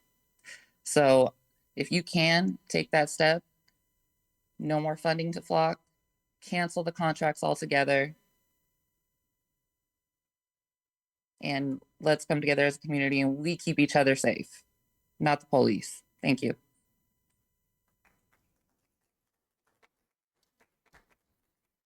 Final online speaker, Mr. Calvin Harrell. Please unmute yourself. You have the floor. Thank you again. I appreciate the opportunity. You know, one of the things that has to be considered in this matter, and we know that there's an exposure. Most speakers have spoke about the exposure, the potential damages of the exposure.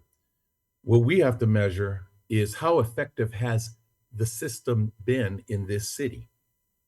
To my knowledge, crime is down significantly in virtually all sectors that the flock cameras or any camera or increased surveillance is being used in. That's a value add. But where's the data on it? We need to absolutely address the issue of exposure with the flock organization. In my business, I have to have secure systems just for student data, their name with no picture attached. Schools want to make sure that the data is secure and not potential to exposure. It's obvious that Flock has not done this, and for VPD not to demand it as a component of any continuance of an agreement is an egregious affront to the concerns of the citizens. One thing to keep in mind is that the cameras not only monitor citizens, they monitor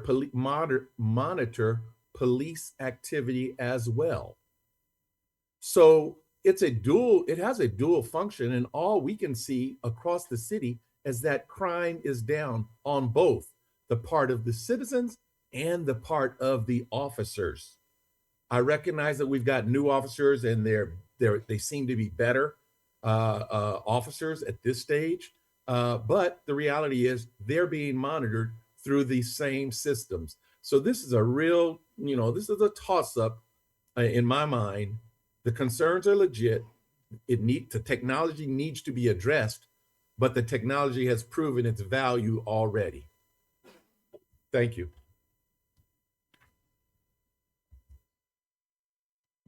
No other speakers at this time. Chair and members of the board, you have a sister board that oversees the use of technology like this called the Surveillance Advisory Board. I'm also the attorney that staffs that particular board. And there's some information that you don't have that I think I can provide for you this evening that may help you in making your decision. First of all, the current flock camera that they have with the city has been fully vetted by the Surveillance Advisory Board. It was presented to them when it was renewed. They've actually participated in drafting the policies that the police department uses to govern the usage of the flock system. In the contract itself, I personally added some very restrictive language that restricts drastically in the way data can be used by Flock. In fact, they cannot use our data at all. It does not belong to them. They can't do anything with it that we don't tell them to do. The other thing is that a lot of people don't realize that there is a state law in California that makes it absolutely illegal to distribute any data collected by a system such as Flock to any federal agency, to any other law enforcement agency outside of California.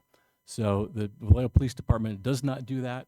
They do, in fact, monitor the usage of this system. It is monitored every month at a surveillance advisory board meeting. Their surveillance advisory board recently selected an ad hoc committee and included as part of their work plan that was submitted and approved by the city council about 2 months ago, I believe it was, Bobby, to work to develop an auditing system for all surveillance technology, including the flock used citywide, and they're in the process of working on that system as well. So that's just additional information that I thought would be useful for you to have this evening. Thank you. That's good information. The auditing committee that they're going to be doing. The auditing committee. That's the first no one who could You have hear to me. talk really close to these, unfortunately. I'm just loud in general, though. The auditing committee that they're doing, what are they going to be auditing? They're going to monitor the actual surveillance systems themselves, how they're used, how often they're used, who is surveilled, all those kinds of things, looking for anomalies in the system that would show that it's being misused.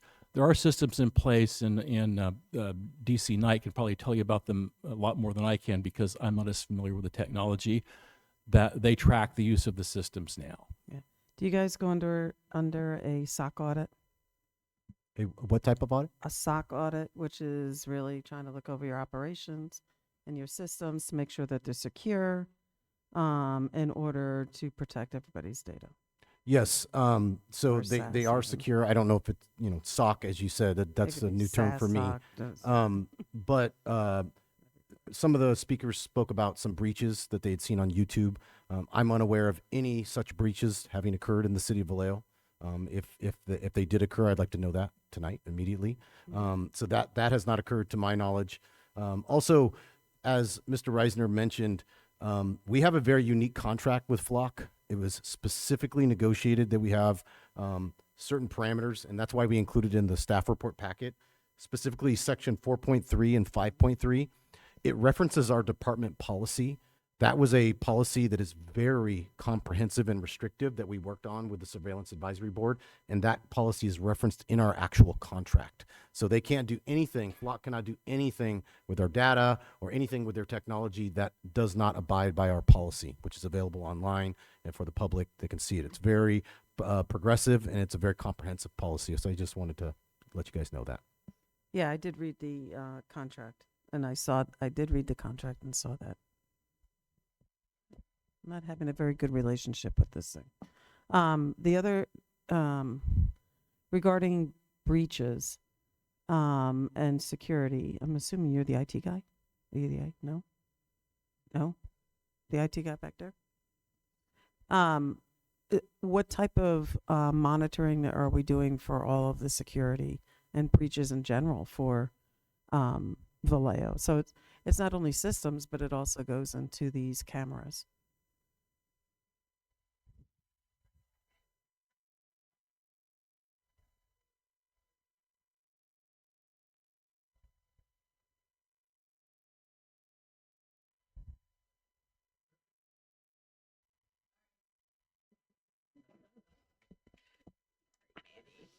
You got yelled at by Manny. I know. He came out the room. So the IT security overall for the city, which would include this, is actually coming up as a separate item on your agenda. Should we? I mean, Can you, please? Right. Did you want him to answer this specific question now, or do you want to ask the more general update about IT security? I don't know. I guess we need to know how, I guess, broadly that we're looking at breaches, or potential, right? And then also specifically to Flock. Can you repeat that one more time? You don't like me. What are we doing to prevent breaches in Vallejo, broadly? And then let's focus in on, like, how are we looking at Flock specifically for a breach? I mean, overall, we have a cybersecurity system manager who pretty much helps with putting policies and procedures in place to protect our city data in general. So we have policies and audits that we do internally. We have alerting systems in place where if some breaches were to happen, we're manually checking all those logs and looking to see if they're false positives or if they're actual security breaches. But we look at that stuff literally daily, so we get a lot of alerts from a lot of different areas, our internet, our email systems, just everything in general. We're literally monitoring all our traffic that comes in and out of our network is monitored on our network with our staff and our internal team. And honestly, I'm not sure what the compliance is. Like, are there specific cybersecurity regulations and audits that Vallejo goes through in order to ensure that the systems are safe? We do monthly scans with CISA. It's a government agency where they basically scan our network for vulnerabilities, and then we look into basically looking at any vulnerabilities that they see. And is flock cameras also included in that scan? Flock is a separate system. It's literally outside of our network. It's a cloud-based system. Their cameras connect to LTE connections and are accessed through the internet, so it's not necessarily inside of our network. But the flock cameras, so I guess that I'm good with Vallejo. So no flock. And I've read the report, what's in the contract on how it's supposed to be locked down and how the firewall and the IP addresses. I just don't know what security and compliance that they are running for that. There's certain accounts, certain people only have access to it, so not everyone has access to the flock system. It's just to the officers and internal staff in the police department. So No, I understand that. That's not the issue. The issue is someone being able to hack in and take control of the cameras. That's the issue here that is in front of us. So that's why I'm going back to what is Flock doing as their compliance and their scanning to make sure that can't be breached and our IP addresses and all of it is safe. Yeah, I was going to take a stab at that first. So I was going to point to you to the section in the contract, which it sounds like you already read it, that talks about all of their security and different things they have to keep their technology from being hacked. And again, like I said, we are unaware of any of those type of hacks ever occurring in Vallejo.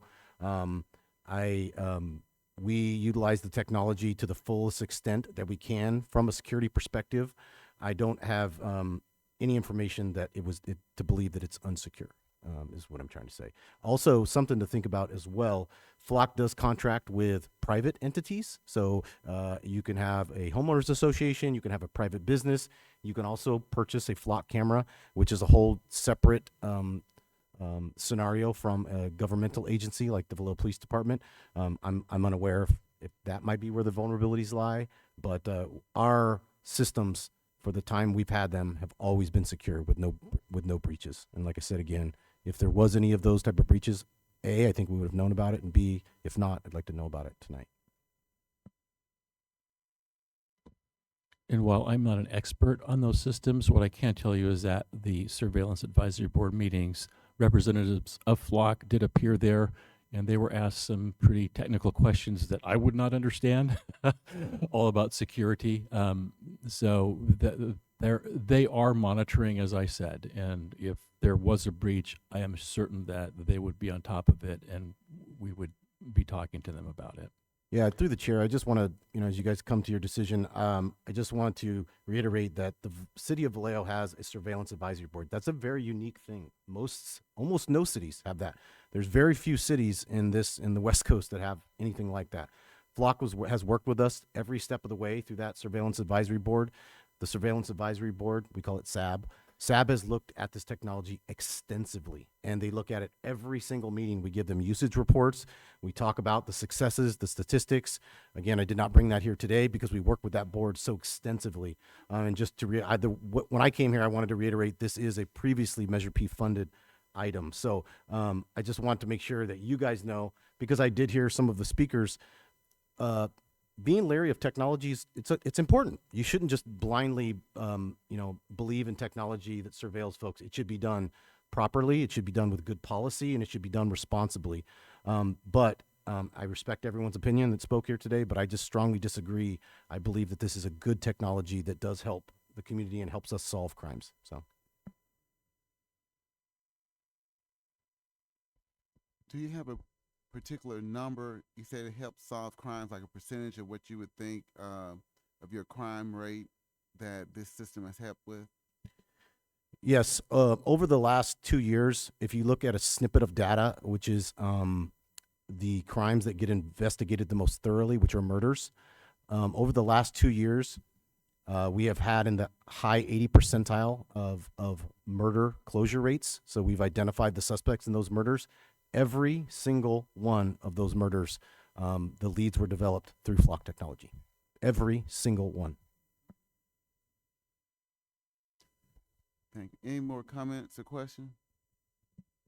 Yeah, I just want to add that with the Flock system, I understand it's really beneficial for law enforcement, and it's an excellent tool. The concern, as the public raised tonight, and I think we've addressed with our particular civilian or surveillance committee that we have, knowing that there's safeguards in place to protect our privacy, which is really important, and keep that data secure. Part of those things is, can some of those results be published so that the public knows as well that Vallejo's doing this to protect that data and keep it safe, and it's not something that's out in the public? Sure. So what type of data are you talking about specifically? Like the usage and the successes, or are you talking about like privacy data? The usage, the successes, if we've had any breaches of the Vallejo data, those things, because there was a lot of reports tonight with things about breaches of data, and it's available on YouTube, and it's easy to hack into. But I know that cities, and in particular, because I work with the city of Fairfield as well, their Flock system has been very successful and employed and helped a lot with police.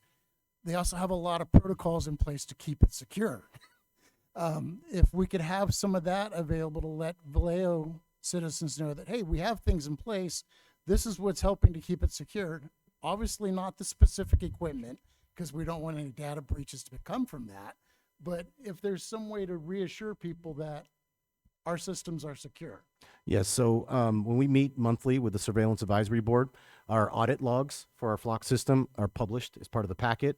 Our monthly usage reports in terms of how many suspects were identified, how many stolen vehicles were recovered, all of that is published every month in the SAB agenda packet for the public as well. So we will continue to improve on that. And the more, as Mr. Risner mentioned, when they have that full audit plan, that will be an pretty extensive audit of all surveillance technologies. So unless you can think of any other ways, Randy. So I was just going to add to that. All of the SAB meetings, the Surveillance Advisory Board meetings, are public meetings. The public's welcome to attend those. All of that data is addressed there at every single meeting. From the previous month, they bring the data in, not just about the Flock systems, but about their use of drones, about other systems that they use there as well. So all their surveillance stuff is talked about at their Surveillance Advisory Board meetings, which are public meetings. Their agendas and their minutes are online, available for the public to look at. The contract itself, I know, is in one of the agenda packets, but it's also available to be requested by the public through a Public Records Act request on the city's what's called Next Request platform. So the public has access to all of that whenever they want it, just by asking. Yeah, I know. There's a lot of data out there, and I'm sorry I didn't connect the two to take a look at that committee to see that data. Just makes it easier and less questions if it's in front of us. The contract, incidentally, just another piece of information, the contract was in force when it was modified. Mm-hmm. So we found some language in it after it had been previously approved that we thought could be improved. And we went to Flock and said, look, we don't like this language. We want to change it. And they cooperated all the way and accepted the new language that is in the contract now that is much, much more restrictive than it previously was. Great. My only request is just ask that committee, the SAP committee, if they could do the cybersecurity scan or what that looks like and report out on it. And I'm not sure if that's there, but just what they do, what they're. That's in Lance's wheelhouse. But I it would think. be no, but that's Flock. You need Flock to do it, not just Vallejo. You need Flock to do it because it's on Well, their systems. That is part of what the Surveillance Advisory Board is working on with their audit system. I think that that's going to address all of that, not just our internal systems, but what systems can we use that already exist with Flock on being able to monitor what they do with our data. Yeah, it's not even what they do. Yeah, I guess it would be. Okay. I think you're good. Okay.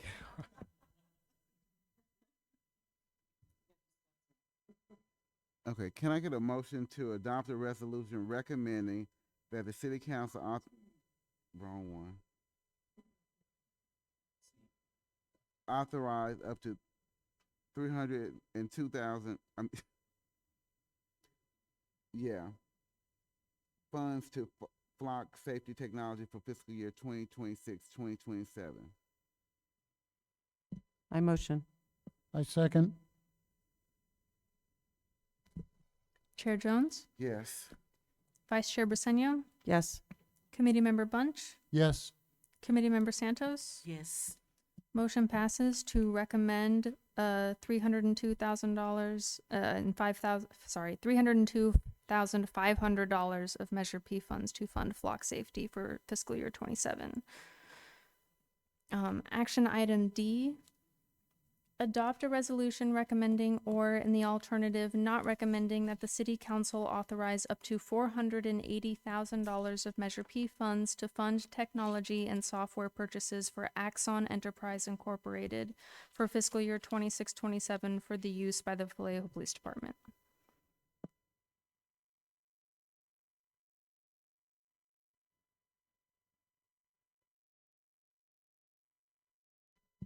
There we go. Green light, red light. It's hard to tell, right? Good evening, Commission. Sanjay Ramraka, Captain, Vallejo Police Department, and I'm here to ask you for $480,000 to continue funding our Axon Enterprise, which is critical operational technology infrastructure. This is year 3 of a 5-year contract. This was originally taken for the SAB, the Surveillance Advisory Board, in 2024. The SAB recommended adoption of this system to the City Council at that time. The City Council approved. We went forward with the contract, and we currently have a 5-year contract. The first year was funded by the general fund. The second year, it was funded between general fund and some other funding measures. This year, we're coming to you to fund this 3rd year. This technology comprises first. We're almost in year number 10 with this company, Axon. We've started with taser technology, our electronic control weapons. We've gone to body-worn cameras, which have been instrumental in our oversight and accountability measures. They outfit our car cameras. They have software for our evidence management system, our digital evidence. We likely have, if not a million pieces of digital evidence, hundreds of thousands of pieces of digital evidence in our system. We also they have with this contract comes regular maintenance, upgrades, technical assistance, and this is a big part of our police reform measures in terms of being able to review critical incidents, all incidents, random auditing of police body-worn camera by supervisory staff and managers. It's used for use of force reviews. We use this technology, car cameras and body-worn cameras, to when we'd make town hall presentations for critical incidents. This is just part and parcel of our infrastructure. Axon has been a really good partner for us. It's provided operational excellence. Great for community engagement in terms of allowing people to see what it is that we do, especially when we make presentations regarding incidents. The other thing that they do is they provide Axon Air, which provides tracking and technology and tagging of and maintenance logs for our patrol drones. Our patrol drones are not Axon, but they do download into the platform so that we can keep track of logs, which is required by the FAA. The drones are purely for getting up into a scene, generally for a planned operation where there might be a critical interface between various suspects and the police. This allows us to better deploy officers and keep a safe distance and perform de-escalation activities.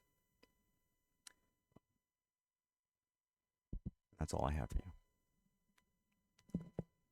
We'll go ahead and take public comment. RJ?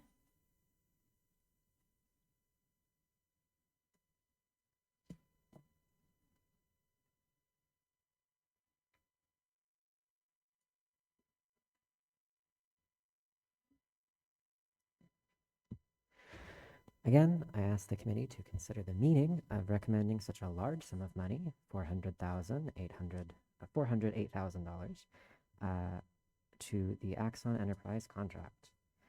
There are significant civil liberty concerns around ALPRs, including the automated tracking of data of the general public, i.e. non-suspects, and the high abuse potential of any mass data collection, including stalking. ALPRs, such as those included in the Axon Fleet 3, perpetuate systemic racial injustice, feelings of unease in the community, and the feeling that we're being watched 24/7, because we are.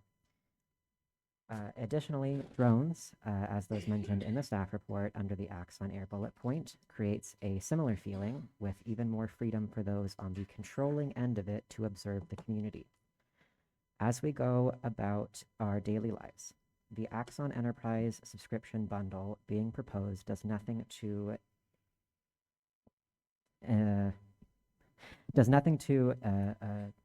sorry, my handwriting is not great here. It does nothing to mitigate police violence. Technologies like body cameras, in-car cameras, tasers, and the like are all subject to human biases, offer no guarantees of better behavior to the public, and being misused, and can be misused. We've seen the taser argument with the killing of Oscar Grant in 2009 in Oakland, and the many instances of police selective usages of body cameras. In December 2025, it was revealed police in Edmonton, Canada, were beta testing facial recognition software integrated into Axon's body cameras. Axon had previously claimed they would pause the addition of facial recognition in their AI tools due to the concerns raised by their AI plus policing technology ethics board in 2019, but they've continued to research and push forward despite this. Axon is a for-profit corporation. They're part of a general push towards police corporatization,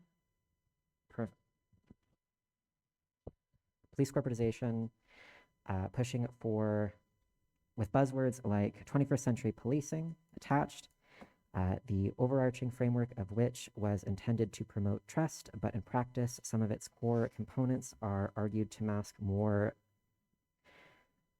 controversial methods, including intensive and invasive policing of minor offenses, misconduct, racial profiling, excessive force, and the concealed militarization of certain areas.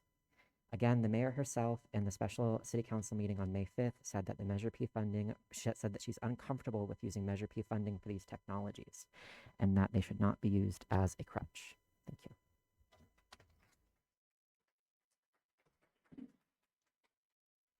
Eric?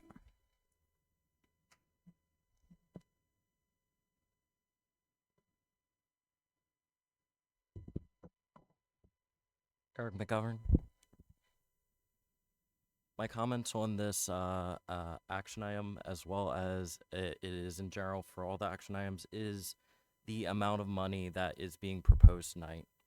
If you accept all the action items, which you have not thus far, it would be over $10 million that is going to be taken from the Measure P fund. The items for the police, in particular, are 1.8 million if all accepted tonight. On your general fund Measure P report in the FY 2025, FY 2026 adopted budget, you had a fund balance of a little over $19 million. If you accept all the items across all the different departments that want money tonight, you will use over half of the funds that you have currently. I ask you to very carefully think on every single item tonight, because there are a lot of important topics, there are a lot of important priorities, and there is not necessarily enough money to fund all of them. Thank you.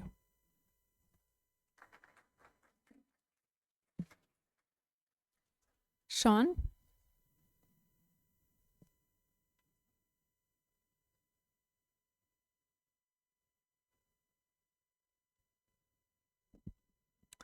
Esteemed Chair and Council Committee members, I admit I'm shocked by that unanimous support for Flock, but I am not giving up on you.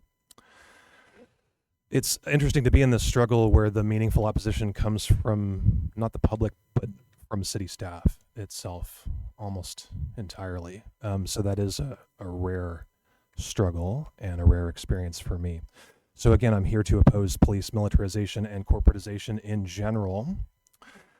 Again, as before, a proponent of founding Axon Enterprise, formerly Taser, will say that the harm Axon is actively perpetuating is just the regrettable but necessary human cost of helping Americans. That is, Axon's ties to human rights abuses in Gaza might exist, sure, but they're not so bad. And anyway, that's the cost of protecting American lives, and so on.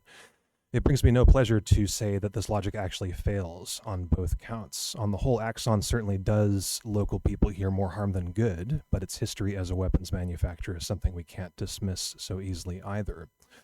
Much of what I've said regarding Flock also applies to Axon. No need to repeat that. We can trust the data only as far as we trust those with the power to collect, store, distribute, and receive, not necessarily leaks. I am, to be clear, talking about the people interested to deploy the technology itself. And I think, as many of us know, neither body cameras nor so-called less lethal weapons like the Taser are neutral in and of themselves. A body camera can be misused by individual officers or by groups. The recordings endangering people when it's considered convenient, or switched off when it's not. Likewise, the Taser, like any less lethal weapon, can be misused in potentially lethal ways, or worse.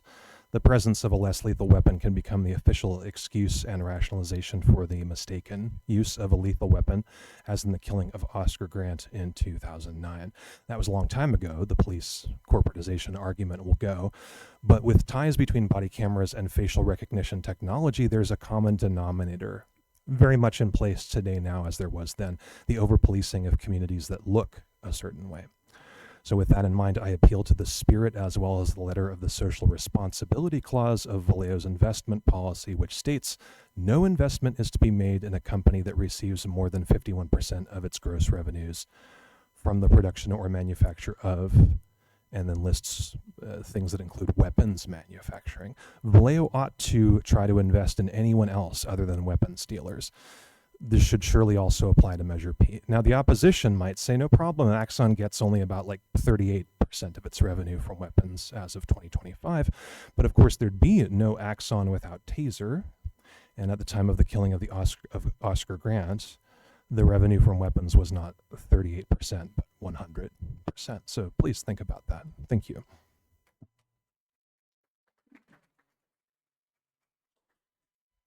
Shay?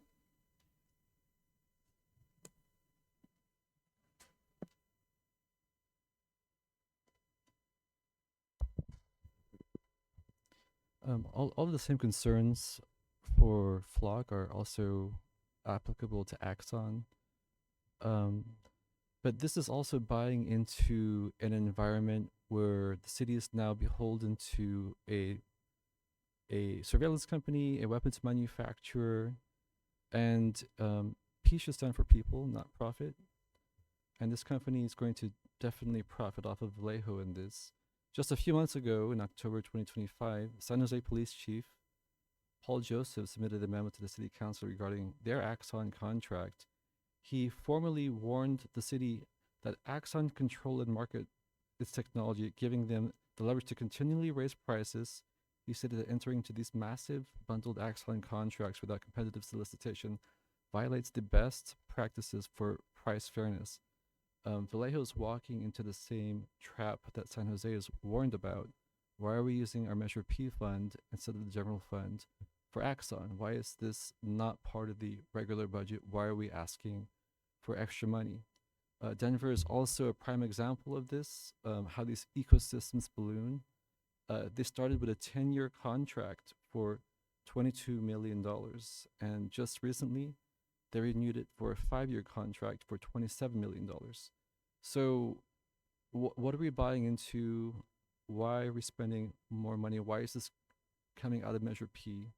And what are the citizens of Vallejo getting out of this? Thank you for considering everything that we're saying here today.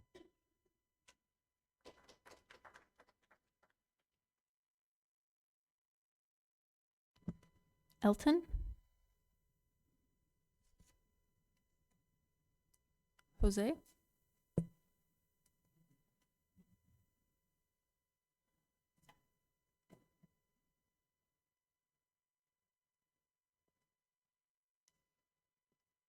Jose Carizales, you saw a demonstration of how defensive City of Vallejo staff can be.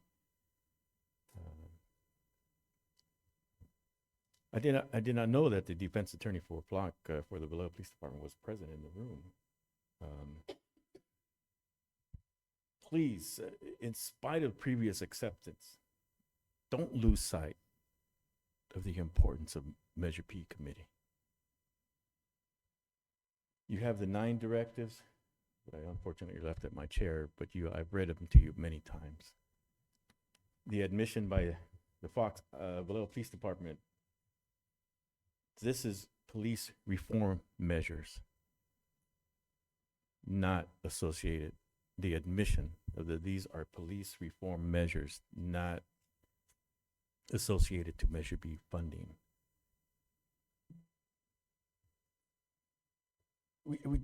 I just must continue to stress in this 3.5 years that this committee has been in existence. My young friend here with his information gave you an idea of how much these guys are asking for money. What about blight? What about graffiti? What about my unsheltered friends? In the first months of this committee, I outlined what could be used with how much of this money, what the money could be used for to help my unsheltered friends. Obviously, City of Vallejo staff dismissed my suggestions. It is obvious.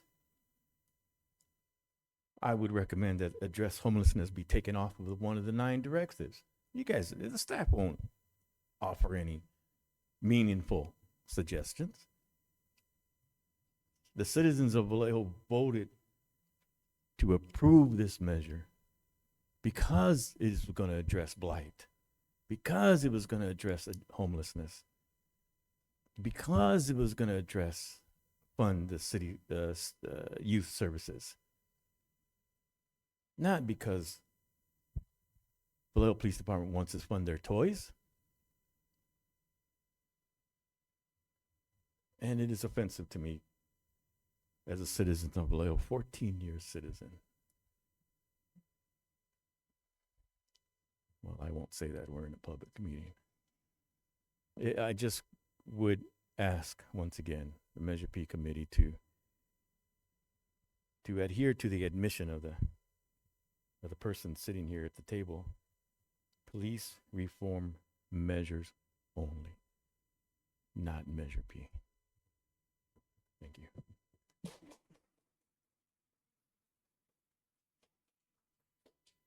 Are there any online public comments? Through the chair, yes, we do have one member of the public online who would like to speak. Jay, please unmute yourself. You have the floor. Hello. Hope you guys can hear me. Yes. Okay. I'll also start by saying that I am shocked at how the previous vote went. You heard commentary and concerns from so many people. To vote that way is astonishing, but I agree in that I won't lose hope and that maybe you can see reason in these. If this has been such a critical system for Vallejo PD, why is it coming out of Measure P dollars? If it's so important to them, if they've been using it for, I believe the man said 10 years, why is this not part of the regular budget for the Vallejo PD? Why is this not something that they consider already? Why are they asking for almost the cost of a house in Vallejo to do more with this company? As others have said, Axum is problematic to say the very least, and just like Flock, a lot of the same points go in. And I'll state this again, as someone who works in IT, just because it's on someone else's cloud doesn't make it secure. And in fact, I would argue to you, as somebody who worked at AWS, one of the largest cloud providers in the country, that we have access to everything. How difficult that access is a different matter. You can see. With that in mind, I hope you vote a resounding no to this. If this is so important, then this should be a part of Vallejo PD's regular budget.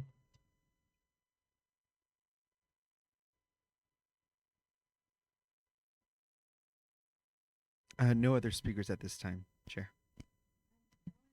We have one more speaker. Is this on? Green is on. Green. All right. Hi, I'm Amy. I was born in a cult. I'm a survivor of a string of violent crimes. I just moved here to Vallejo. And so what I wanted to talk about is, so I'm a survivor of violent crimes, kidnapping in Silicon Valley, and multiple homicides. My families were kidnapped, strangled, and murdered, and poisoned to death. And so when I moved here to Vallejo, I attempted to file reports of these crimes, and they were given a permanent report case number, and instructions in my email says to drop off all evidence to the police department. If it's closed, put it in the gray box. I have multiple ones here that were open, and the day that I went over there to turn it in my evidence, the lobby was open. I tried to give them the evidence, and they looked it up in the database system, and these cases were deleted. After the cases were deleted, I attempted to file another case with an active case number that the investigator was waiting for. They refused to give me another case number. Since then, more of my family were found killed from poison on the toxicology test. My niece was kidnapped and strangled. My cousin was run over by a delivery truck that just sped away. My birth mother, had an active shooter situation at her workplace at the mall, Valley Fair Mall. And my two sisters, they just died 30 days apart 2 months ago. So, I'm trying to get help. And I understand that the sworn-in officers, they're very scarce. And all I wanted to do was talk to a sworn-in officer, and I've been waiting for a long time. And I'm not blaming anyone, but I think that the money should be going to more sworn-in officers, that we can have transparency and accountability and actually help us, people that aren't helped. I'm a survivor of child trafficking. My abuser hasn't been put in jail yet, and he's harassing me and my whole family. And he's harassing me and my whole family because he's not in jail yet, and I just needed help with these cases. That's what I want to say. That a lot. I'm not the only one. There's a lot of us that are suffering from child trafficking and human trafficking that aren't getting help. We're getting ignored, actually, on purpose. I feel like it's on purpose. Thank you.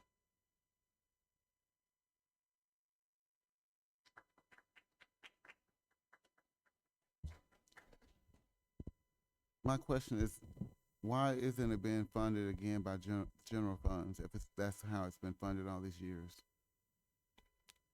That's a question I do not know the answer to. We were directed, the police department was directed to come to Measure P for this funding. Historically, it's come out of the general fund, yes.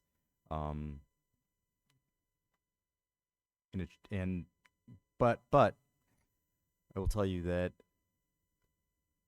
although this technology was initially, when we adopted it 10 years ago, we resisted it. It has been a game changer in terms of transparency and accountability and oversight. When a complaint comes in, the first thing that the investigators look at is the body-worn camera, the car camera. It's a game changer. I can only say that. Yeah, and I'm happy to see that they have an IS 27000 certification along with a SOC 2 reporting. So that means they are being watched and secured. And I'm sure that's going to be part of the audit that you guys will be doing. So in that sense, I'm comfortable because I know those requirements. I've had to go through them. I had the exact same question. Why isn't it being paid out of the general fund? It's a tough one. It's been paid out of there. I think the council originally wanted this. I think we all want it. I'm not saying that there's not a person in this room that doesn't want it. And I believe that it is a game changer, but I think it should be paid out of general fund.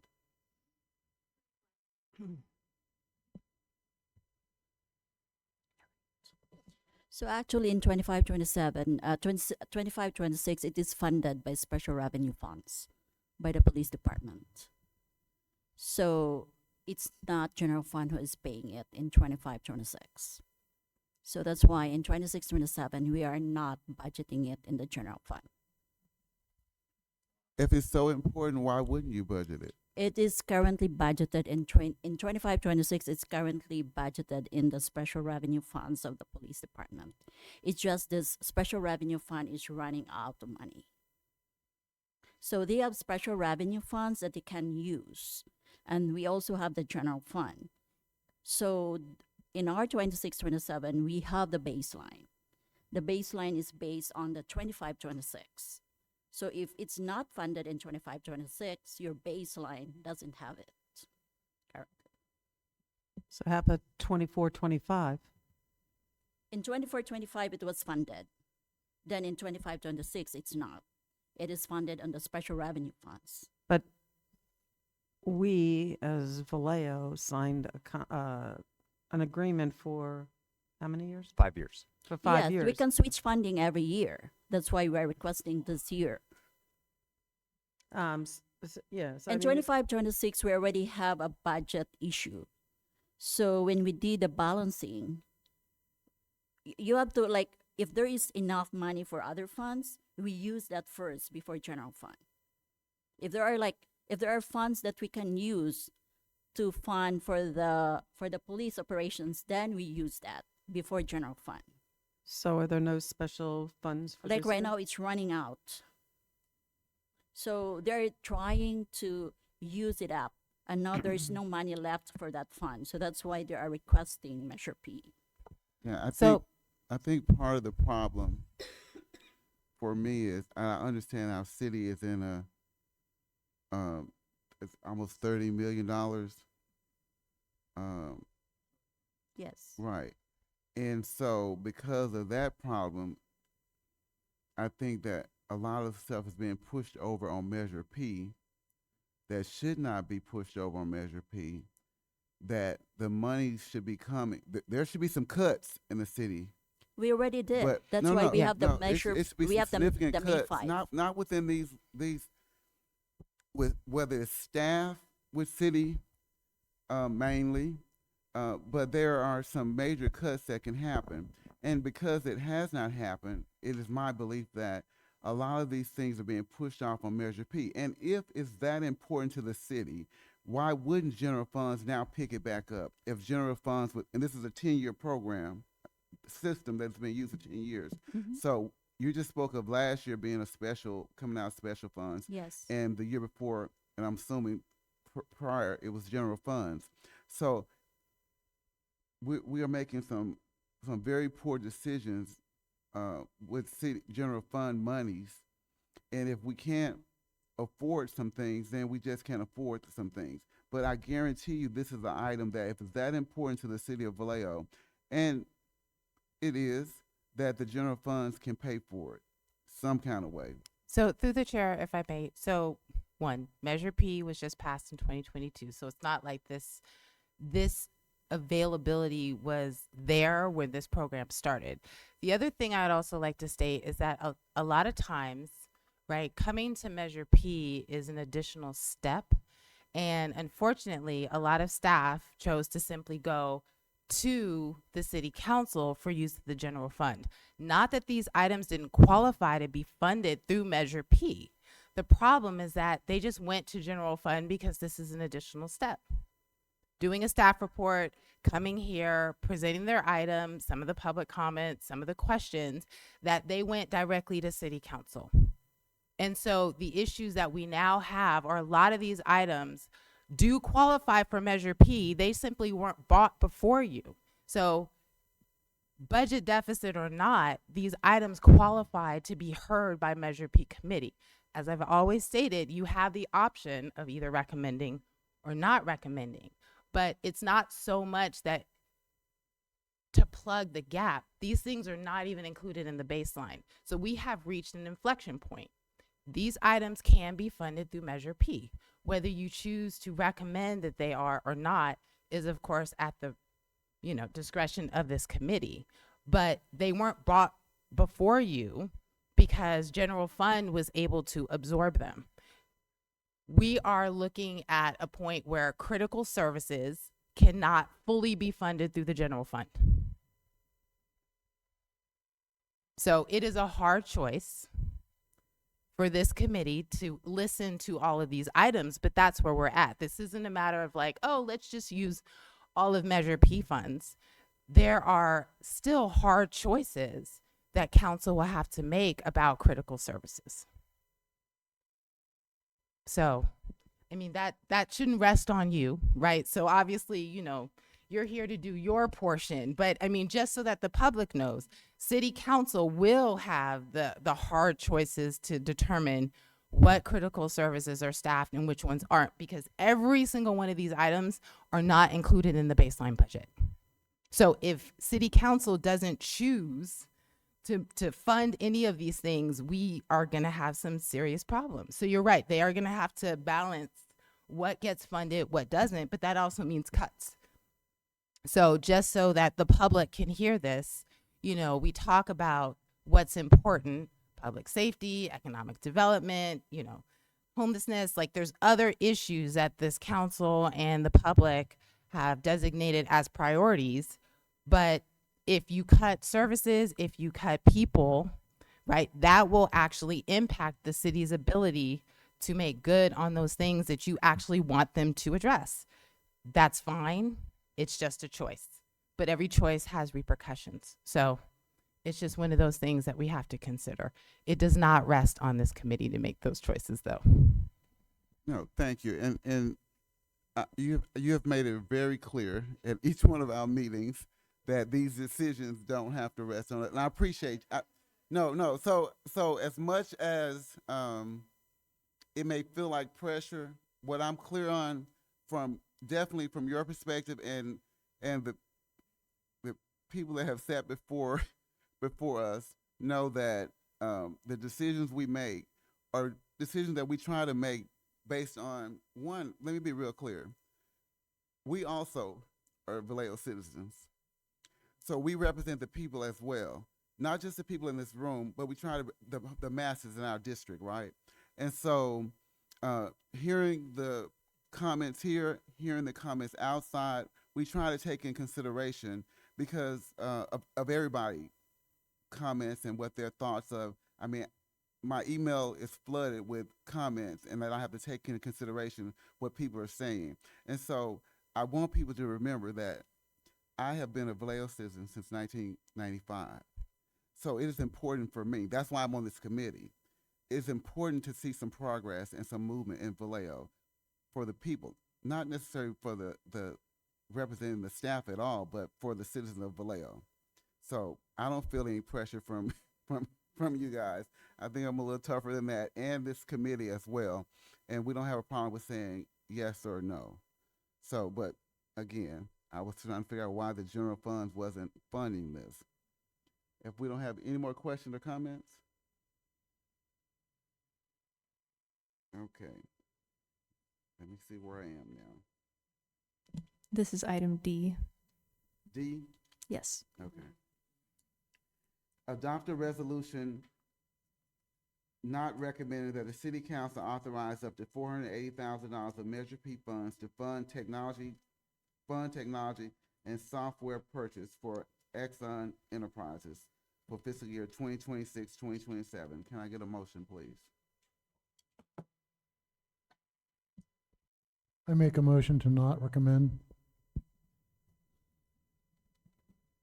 Second. Chair Jones, Yes. Vice Chair Briseno, Yes.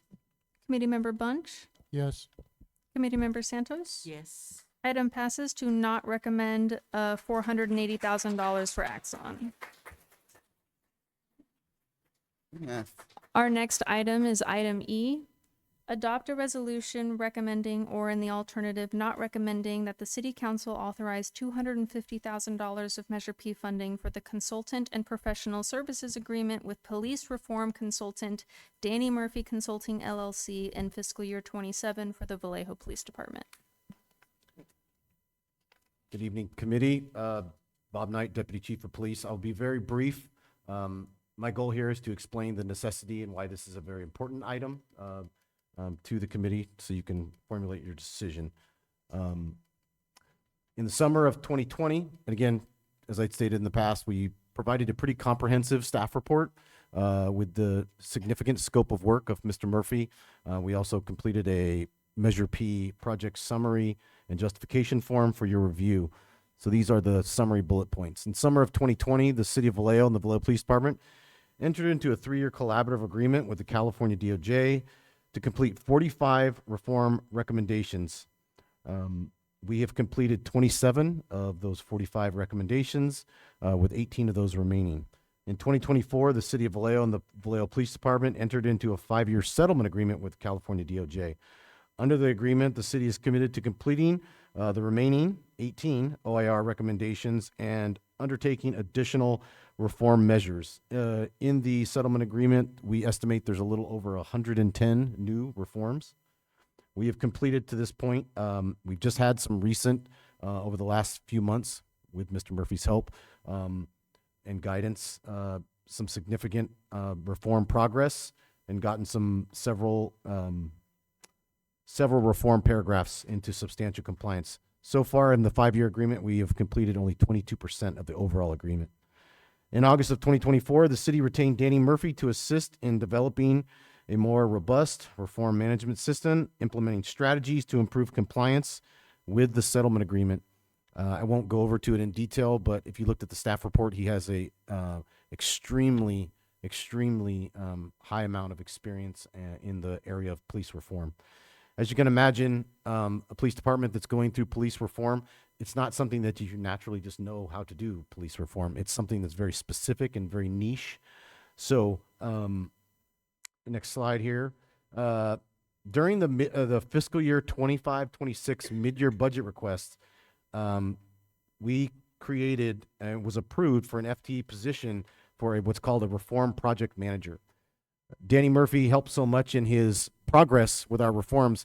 We has decided as a city that we need this to be a full-time position to continue our reform efforts and to maintain compliance after we are done with the settlement agreement. That was approved by the council at step 1. However, it was never brought back for step 2, unfortunately. So we do not have any mid-year funding for that position, which the point of me telling you that is if it gets funded in the fiscal year 26-27 budget, it still is going to take several months for HR to create the position, take it to civil service, do a recruitment. But my point is thinking we had some mid-year money, we were going to use that money for Danny Murphy. Now it's become even more urgent because that mid-year money was not approved. So in fiscal year 25-26, Danny Murphy Consulting was paid out of the SLEF fund. So the special fund they were just talking about in the previous item, that's SLEF. That's State Law Enforcement Special Fund. The state of California gives us an amount of money each year. It varies. It can be sometimes as low as 180,000, sometimes in the upwards of 200, over 200,000. We have been using that money, and that money is to be used for frontline law enforcement costs and pilot programs, which is why one of the historical things about using it for Axon is Axon was a pilot program. There was a pilot program of body cameras and things like that.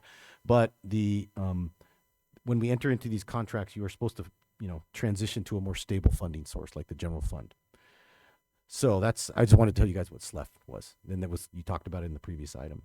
So VPD is requesting $250,000 in fiscal year 26-27 to help fund Danny Murphy and keep our reform efforts moving forward more rapidly. Is there any online public comment? Through the chair, currently do not have any members of the public signed up for this item.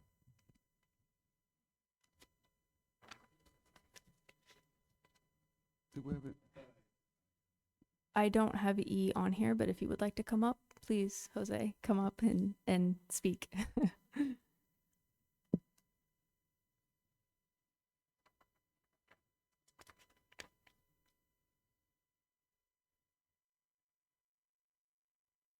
Thank you for allowing me to speak. I did not, after listening to the persons, I decided to make a couple of comments. I personally don't want this committee to be swayed by the phrase "can be funded through Measure P." Gas in my car can be funded through Measure P. Don't let that be a deciding point in making your decision-making process. Just because, don't make it so. I forgot to bring my 9, but please, I must respectfully ask this committee to stay within the 9 thank you. Stay within the 9 directives. Maintain critical city services, maintain fire protection, maintain emergency medical, maintain crime prevention, address homelessness, which this never has done, address blight, address dumping, repair deteriorating neighborhood streets, youth priorities, number 9, youth priorities and services. I fail to see and understand how consulting. I scratch my head on that. Is an appropriate use, as assistant to the city manager mentioned, is it appropriate use for Measure P? It is not the fault of this committee for the failures of previous councils, where we're a budget shortfall, possibly up to $29 million. Maintain what is critical and what is important is maintaining the trust of the citizens. Maintaining the trust. We have been severely impacted by the awful, shameful decisions of City of Vallejo staff previously, by the awful display of abuse behavior by police force. And the citizens of Vallejo will be able to maintain that trust with this committee if you have the political will to stay within the 9 directives, as my young friend handed it to me. It is critical. You just have to weigh and balance out what is in the best interest of the citizens of Vallejo. Not to fulfill the inadequacies of previous city councils. So be it. Tough love. Let's move on. But stay within, I respectfully ask, stay within the 9 directives. Thank you.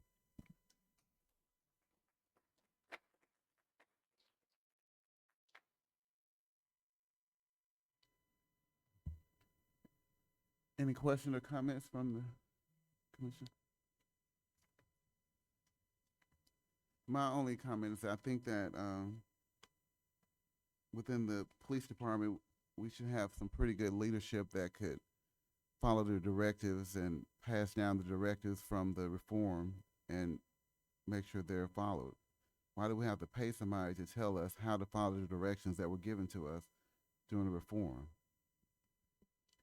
Police reform is a very complicated and complex endeavor. Oh, I've yeah. learned that myself, and I'm the number 2 person of the department. I've learned that, and having someone who has done it in New Orleans, Baltimore, Minneapolis, it has been a breath of fresh air and an eye-opening experience that does give us the tools that you just talked about. Having that person there to be able to help us, he's not doing any of the work for us. He is showing us how to create systems, how to create the things that are required of this very complex and comprehensive settlement agreement. He's teaching us how to do that, and that it has been invaluable for me as a police leader. Okay, thank you. Can I get a motion to adopt a resolution not recommending that the city council authorize up to $200,000 of Measure P funds for fiscal year 2026, 2027, wrong one. Item E. Which one is it? E. I'm all ahead, ready to say no. Okay. Not recommending authorizing $250,000 for the consultant and professional service agreement with police reform consultant Dan Murphy Consultant. That was a recommending not. Can I get a motion? I'll motion it. A second. I'll second. Chair Jones? Yes. Vice Chair Bassenio? Yes. Committee Member Bunch? Yes. Committee Member Santos? Yes. Item passes to not recommend $250,000 for the consultant. We're gonna go ahead and move on to item F. This is the last police item. And then I will ask the committee about potentially staying. Well, I think, so I was about to ask the attorney. So F, to me, if we could take a look at it, is similar to A, part 1. Correct. So in item A, when they talked about how that was only for the purchase of the vehicles and not the outfitting of the technology, this is the technology Right, request. so I think this one be fairly easy. If we said no on the first one, then we can just go to a vote. Okay. Well, actually, This looks different. yeah. Come on Okay. up. You have to get to a mic, though. Otherwise, we get yelled at. Can I announce the item? Okay.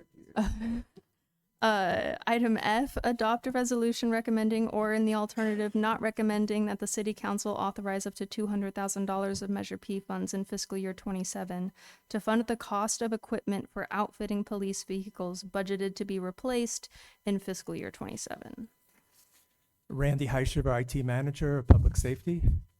So you're partially correct, and I respect what your comments were a moment ago.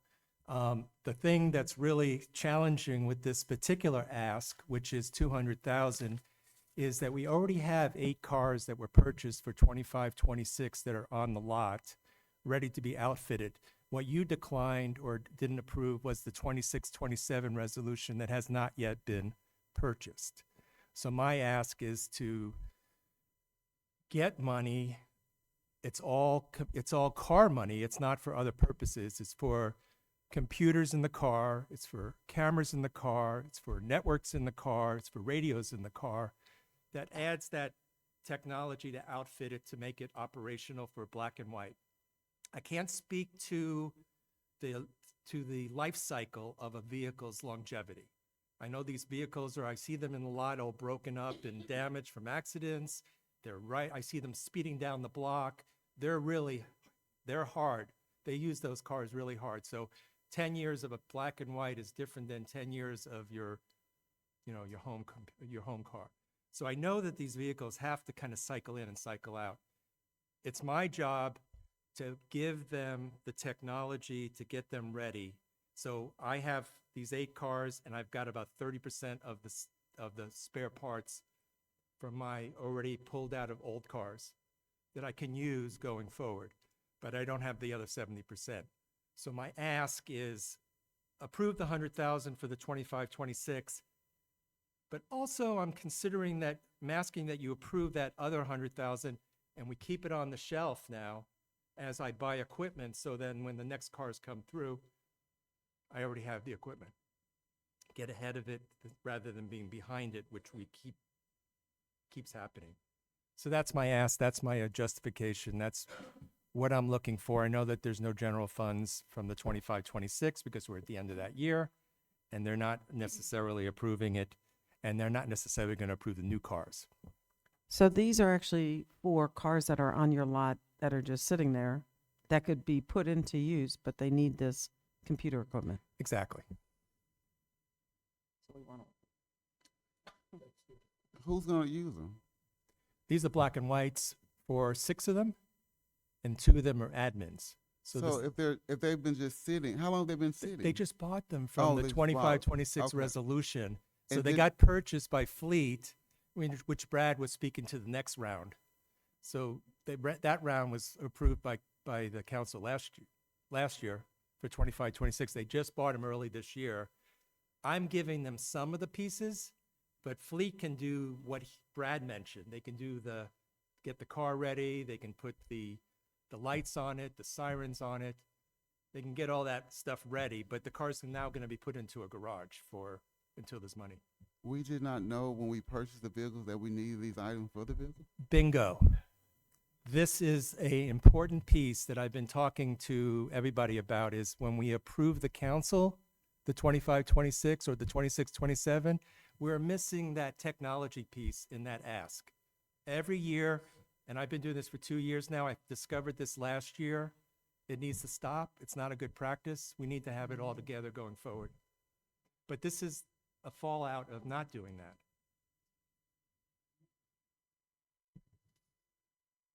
And so the 200,000 would outfit how many vehicles you said? 100,000 would outfit the ones I have right now. And how many is that? There's 8 vehicles, and I have equipment already for like 30% of those 8 vehicles. But it's not a complete, pieces. It's parts of it. Wiring I have the network, but I don't have enough to do all 6 complete or all 8 complete. And so when we finish these vehicles, we have policemen to put in these vehicles. Are these vehicles being switched out? What happens is some of the vehicles will be replacing the totals, and they might be able to get good stuff out of that. That'll go on my shelf also for the future. Some of the old 5-10-year-old cars, there's going to be less that will come out of those. So yeah, there's a kind of a hand-me-down that goes on, but I want to get us into a more different program. I want to capitalize a new car with new equipment and have that life cycle continue moving forward so that you're always having reliable items. They put the old stuff in there, and then, something doesn't work. They have to go back. They got to take it out. It's not working properly. And we had the other conversation about the computers last time, which is the old computers. So we're really starting to look at forecasting and life cycle management, asset management. And I'm providing the insights to everybody right now on my teams and management and everything so that we get this healthy going forward. But I wanted to make sure you knew that there were 8 cars at Fleet ready to go to the outfitter, coming back, and I won't be able to do anything with them. I won't be able to go live with them. Okay, thank you. Any more questions or comments?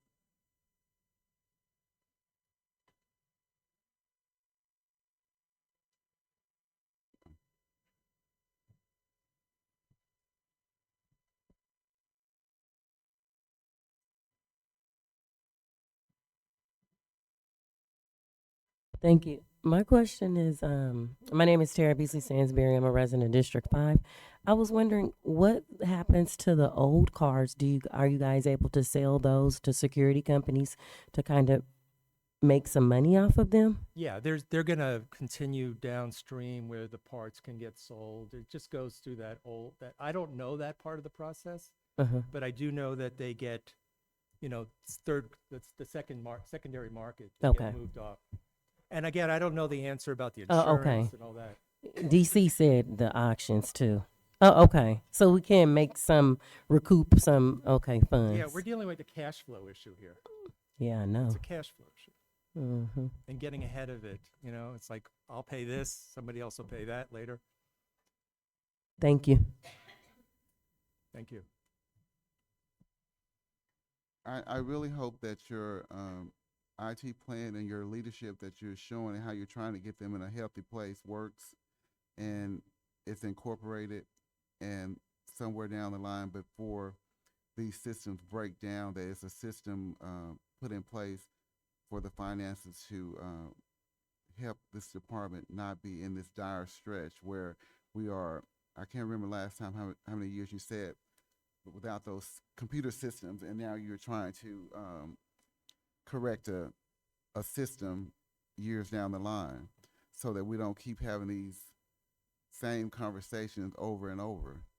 Yeah, getting into a good life cycle management process with the cash flow challenges, the funding challenges, the deficit, all that stuff, it's definitely challenging, but at least you can start having a practice that, gets ahead of it and takes care of a percentage of it at least each year. Okay. F, right? Yes. Adopt a resolution recommending that the city council authorize up to 200. Oh, I thought. My No. apologies. I thought we Oh, did. sorry guys. Jose. Thank you for bringing it to our attention. We have no problem with public comment.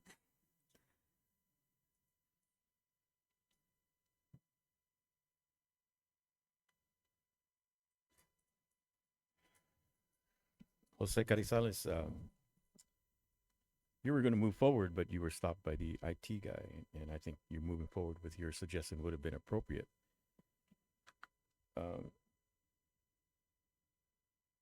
Once again, I mean, I guess my repeating myself is going to be consistent with this Measure P committee. Computers, wiring,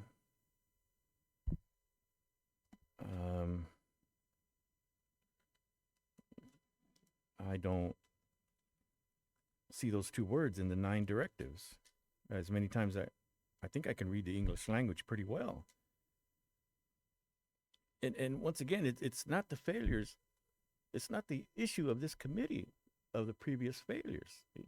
The gentleman admitted that wasn't the funds for this project or this addition to the cars that didn't happen. Now they're asking you to fill in that gap, but I continue to express we've got to have that tough love. We do it and we sacrifice in our own financial life. We do. My unsheltered friends are hurting severely. Today, too, I was called to help move 2 RVs and cars because the city was out towing. And they're asking for computers and wiring for cars that they bought already purchased.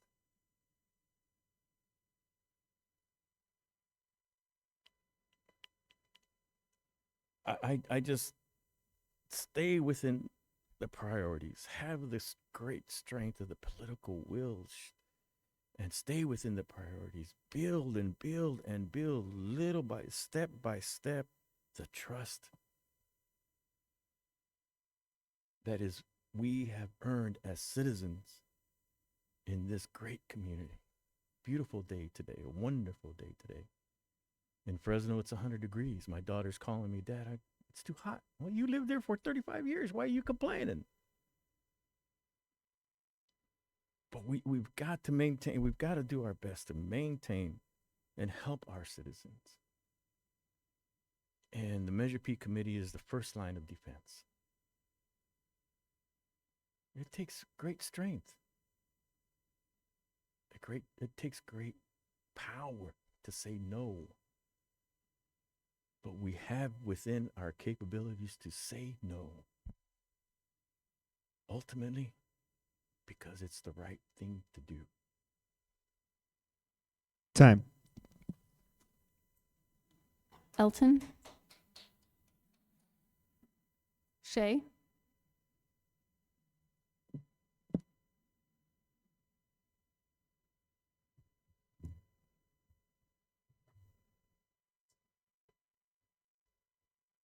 I'm Shay again. Outfitting police vehicles with standard equipment is not a Measure P identity priority. It's a general fund priority. And it begs the question, again, like some of the other things, why is this a Measure P thing? Yes, we are in a deficit, but we have other priorities that are community oriented that the taxpayers voted for Measure P.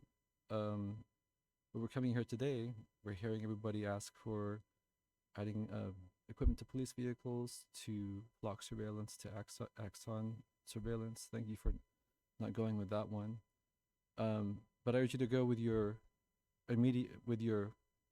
first intuition. I think you were gonna just say this is not a Measure P thing. This should be a general fund thing. So ask this committee to exercise strict oversight. The voters were promised reject item 11F.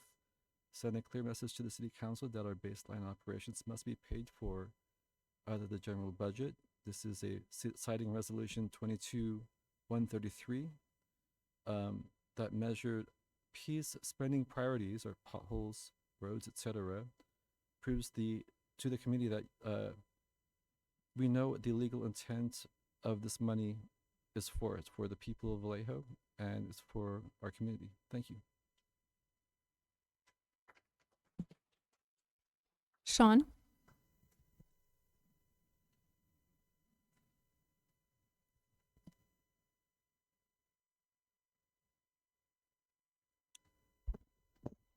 Chair and committee, you surprised me twice tonight. I am surprised that we're coming to you with these ethical concerns and that you're swayed by like a procedural concern that this doesn't belong on the Measure P budget, though I do deeply respect that you've got a lane to stay in and you've got a job to do. So whatever the reasoning, I'm very grateful.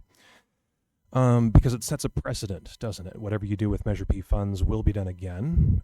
There are a great deal of police concerns coming up tonight, and we're not here to oppose them in block. Note that we really ethically are opposed to the surveillance ones, but opposed also to the precedent that's being set. Because as Mayor Source and others have said, Measure P is not really to be used as a crutch. If the VPD has managed to capture 39% of the general fund, which is in the upper percentile for cities, then yes, it's understandable they would try to push measures like this. But what I find particularly abhorrent is that we who are passionate about these ethical issues and we who are scanning carefully the agenda for these committee meetings had to search quite a great deal to find flock in this F item as well. We had to really dig for it. So I'm sad to say that a precedent is being set every time we use Measure P funds for these purposes. It's being set every time we use these funds to surveil communities, and the precedent goes even deeper with items like F. If nowhere in the agenda is flock stated, but we who passionately care about it had to really, really search for it. So to me, that raises the question, if we manage to find that, what else is being done that we couldn't find at all, right? But you do you stand in a wonderful position, Chair, as you pointed out. You are also members of this community, right? And you have this wonderful responsibility and opportunity to set the right precedent. And I know you will. Thank you. Eric?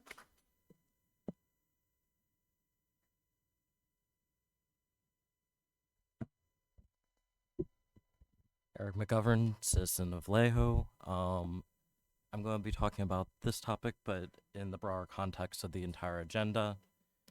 The resolution that this committee is about was entitled Safe Streets Essential Services Measure. I know city staff mentioned that you don't have responsibility for the tough decisions regarding essential services. However, in the situation of our budget of our city, most of it is from sales taxes. And in recent months, we see that sales tax revenue is going down, that our economy is declining as a result of a number of different factors. Your revenue is something that may be very essential in the months to come.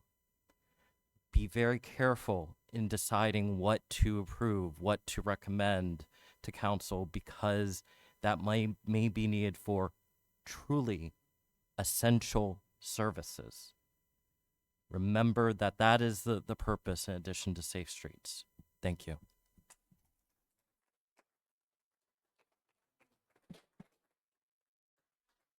RJ?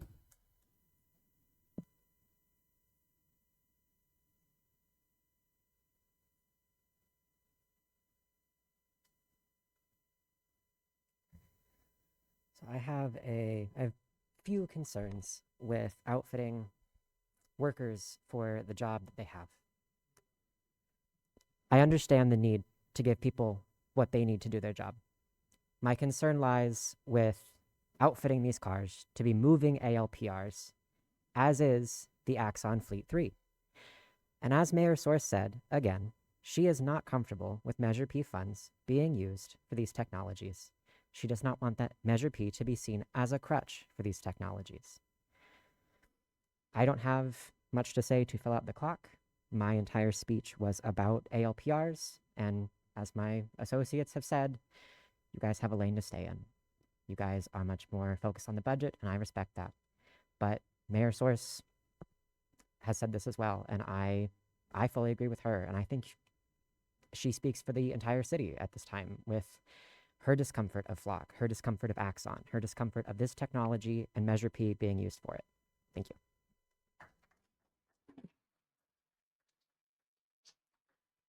Are there any online public comments? Through the chair, currently do not have any members of the public signed up to speak on this item at this time. Thank you. Can I get a motion to adopt a resolution not recommending that the city council authorize up to $200,000 of Measure P funds fiscal year 2026-2027 for outfitting police vehicles budgeted to be replaced in fiscal year 2026-2027?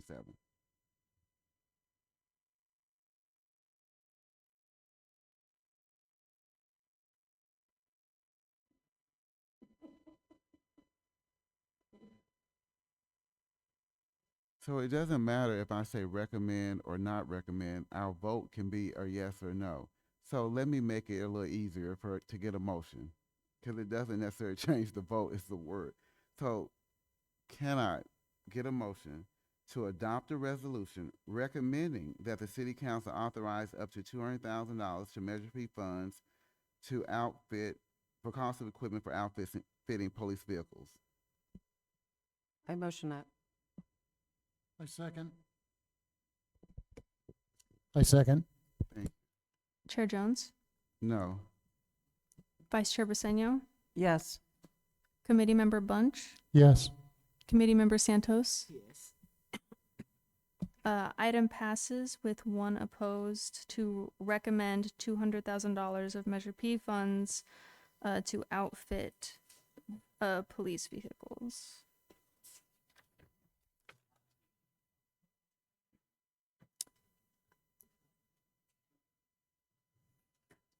It is almost 9:30, but we would like to ask to go to 10 o'clock to hear some of these other non-police items.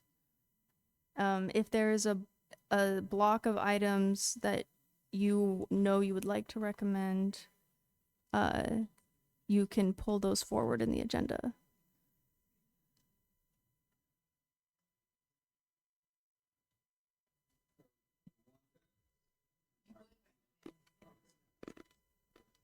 So I kind of have to go. I have my kids home and there's no one there. So Randy?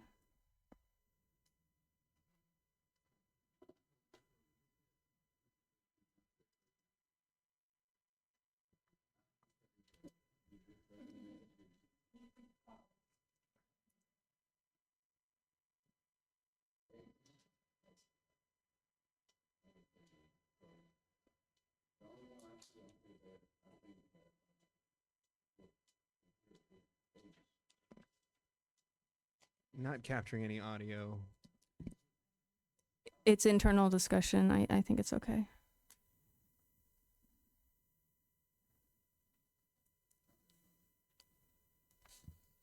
So maybe we could just proceed, right, until a time certain. 10, was that the time? Vice Chair Briseño is saying that she has to go. Okay, so with that being said,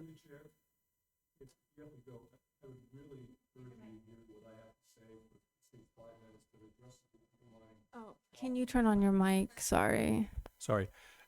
My presentation takes about 5 minutes, but it addresses the underlying problem you've been trying to address all night long, and that's how to grow the general fund. And it literally would take me 5 minutes. no, you know what? So yours is the economic development one. It's not going to take 5 minutes. It may take you 5 minutes, but there are going to be a lot of questions for that. So, out of respect for our commission and our time, I would say let's adjourn the meeting and carry on to whatever. So What's the next? the next regular meeting isn't until June 8th.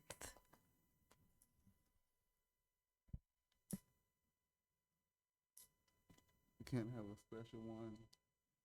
Yes, I can pull for dates. But our next regular meeting's not until the 8th. But yes, I can pull for a special meeting. Let's try to pull for a special meeting maybe next Monday. To agendize for next Monday? Yes. Okay. It's just pushing forward items, so I think that should be okay. You can pull now if you want to. Is the 18th good for the committee? Can you all meet at 6 o'clock next week, Through Monday? the chair, there are 2 potential meetings slated for next Monday, the 18th. In which rooms, Manny? Planning and Council, and then Sister City in the Vallejo room. It's better if she pulls after. It's late and I forgot to think about the space, so that's always an issue. Okay. I'll send an email tomorrow morning to pull for space, and we will try to get a special meeting on the books as soon as possible to push these items not too far forward. All right, thank you. Meeting adjourned.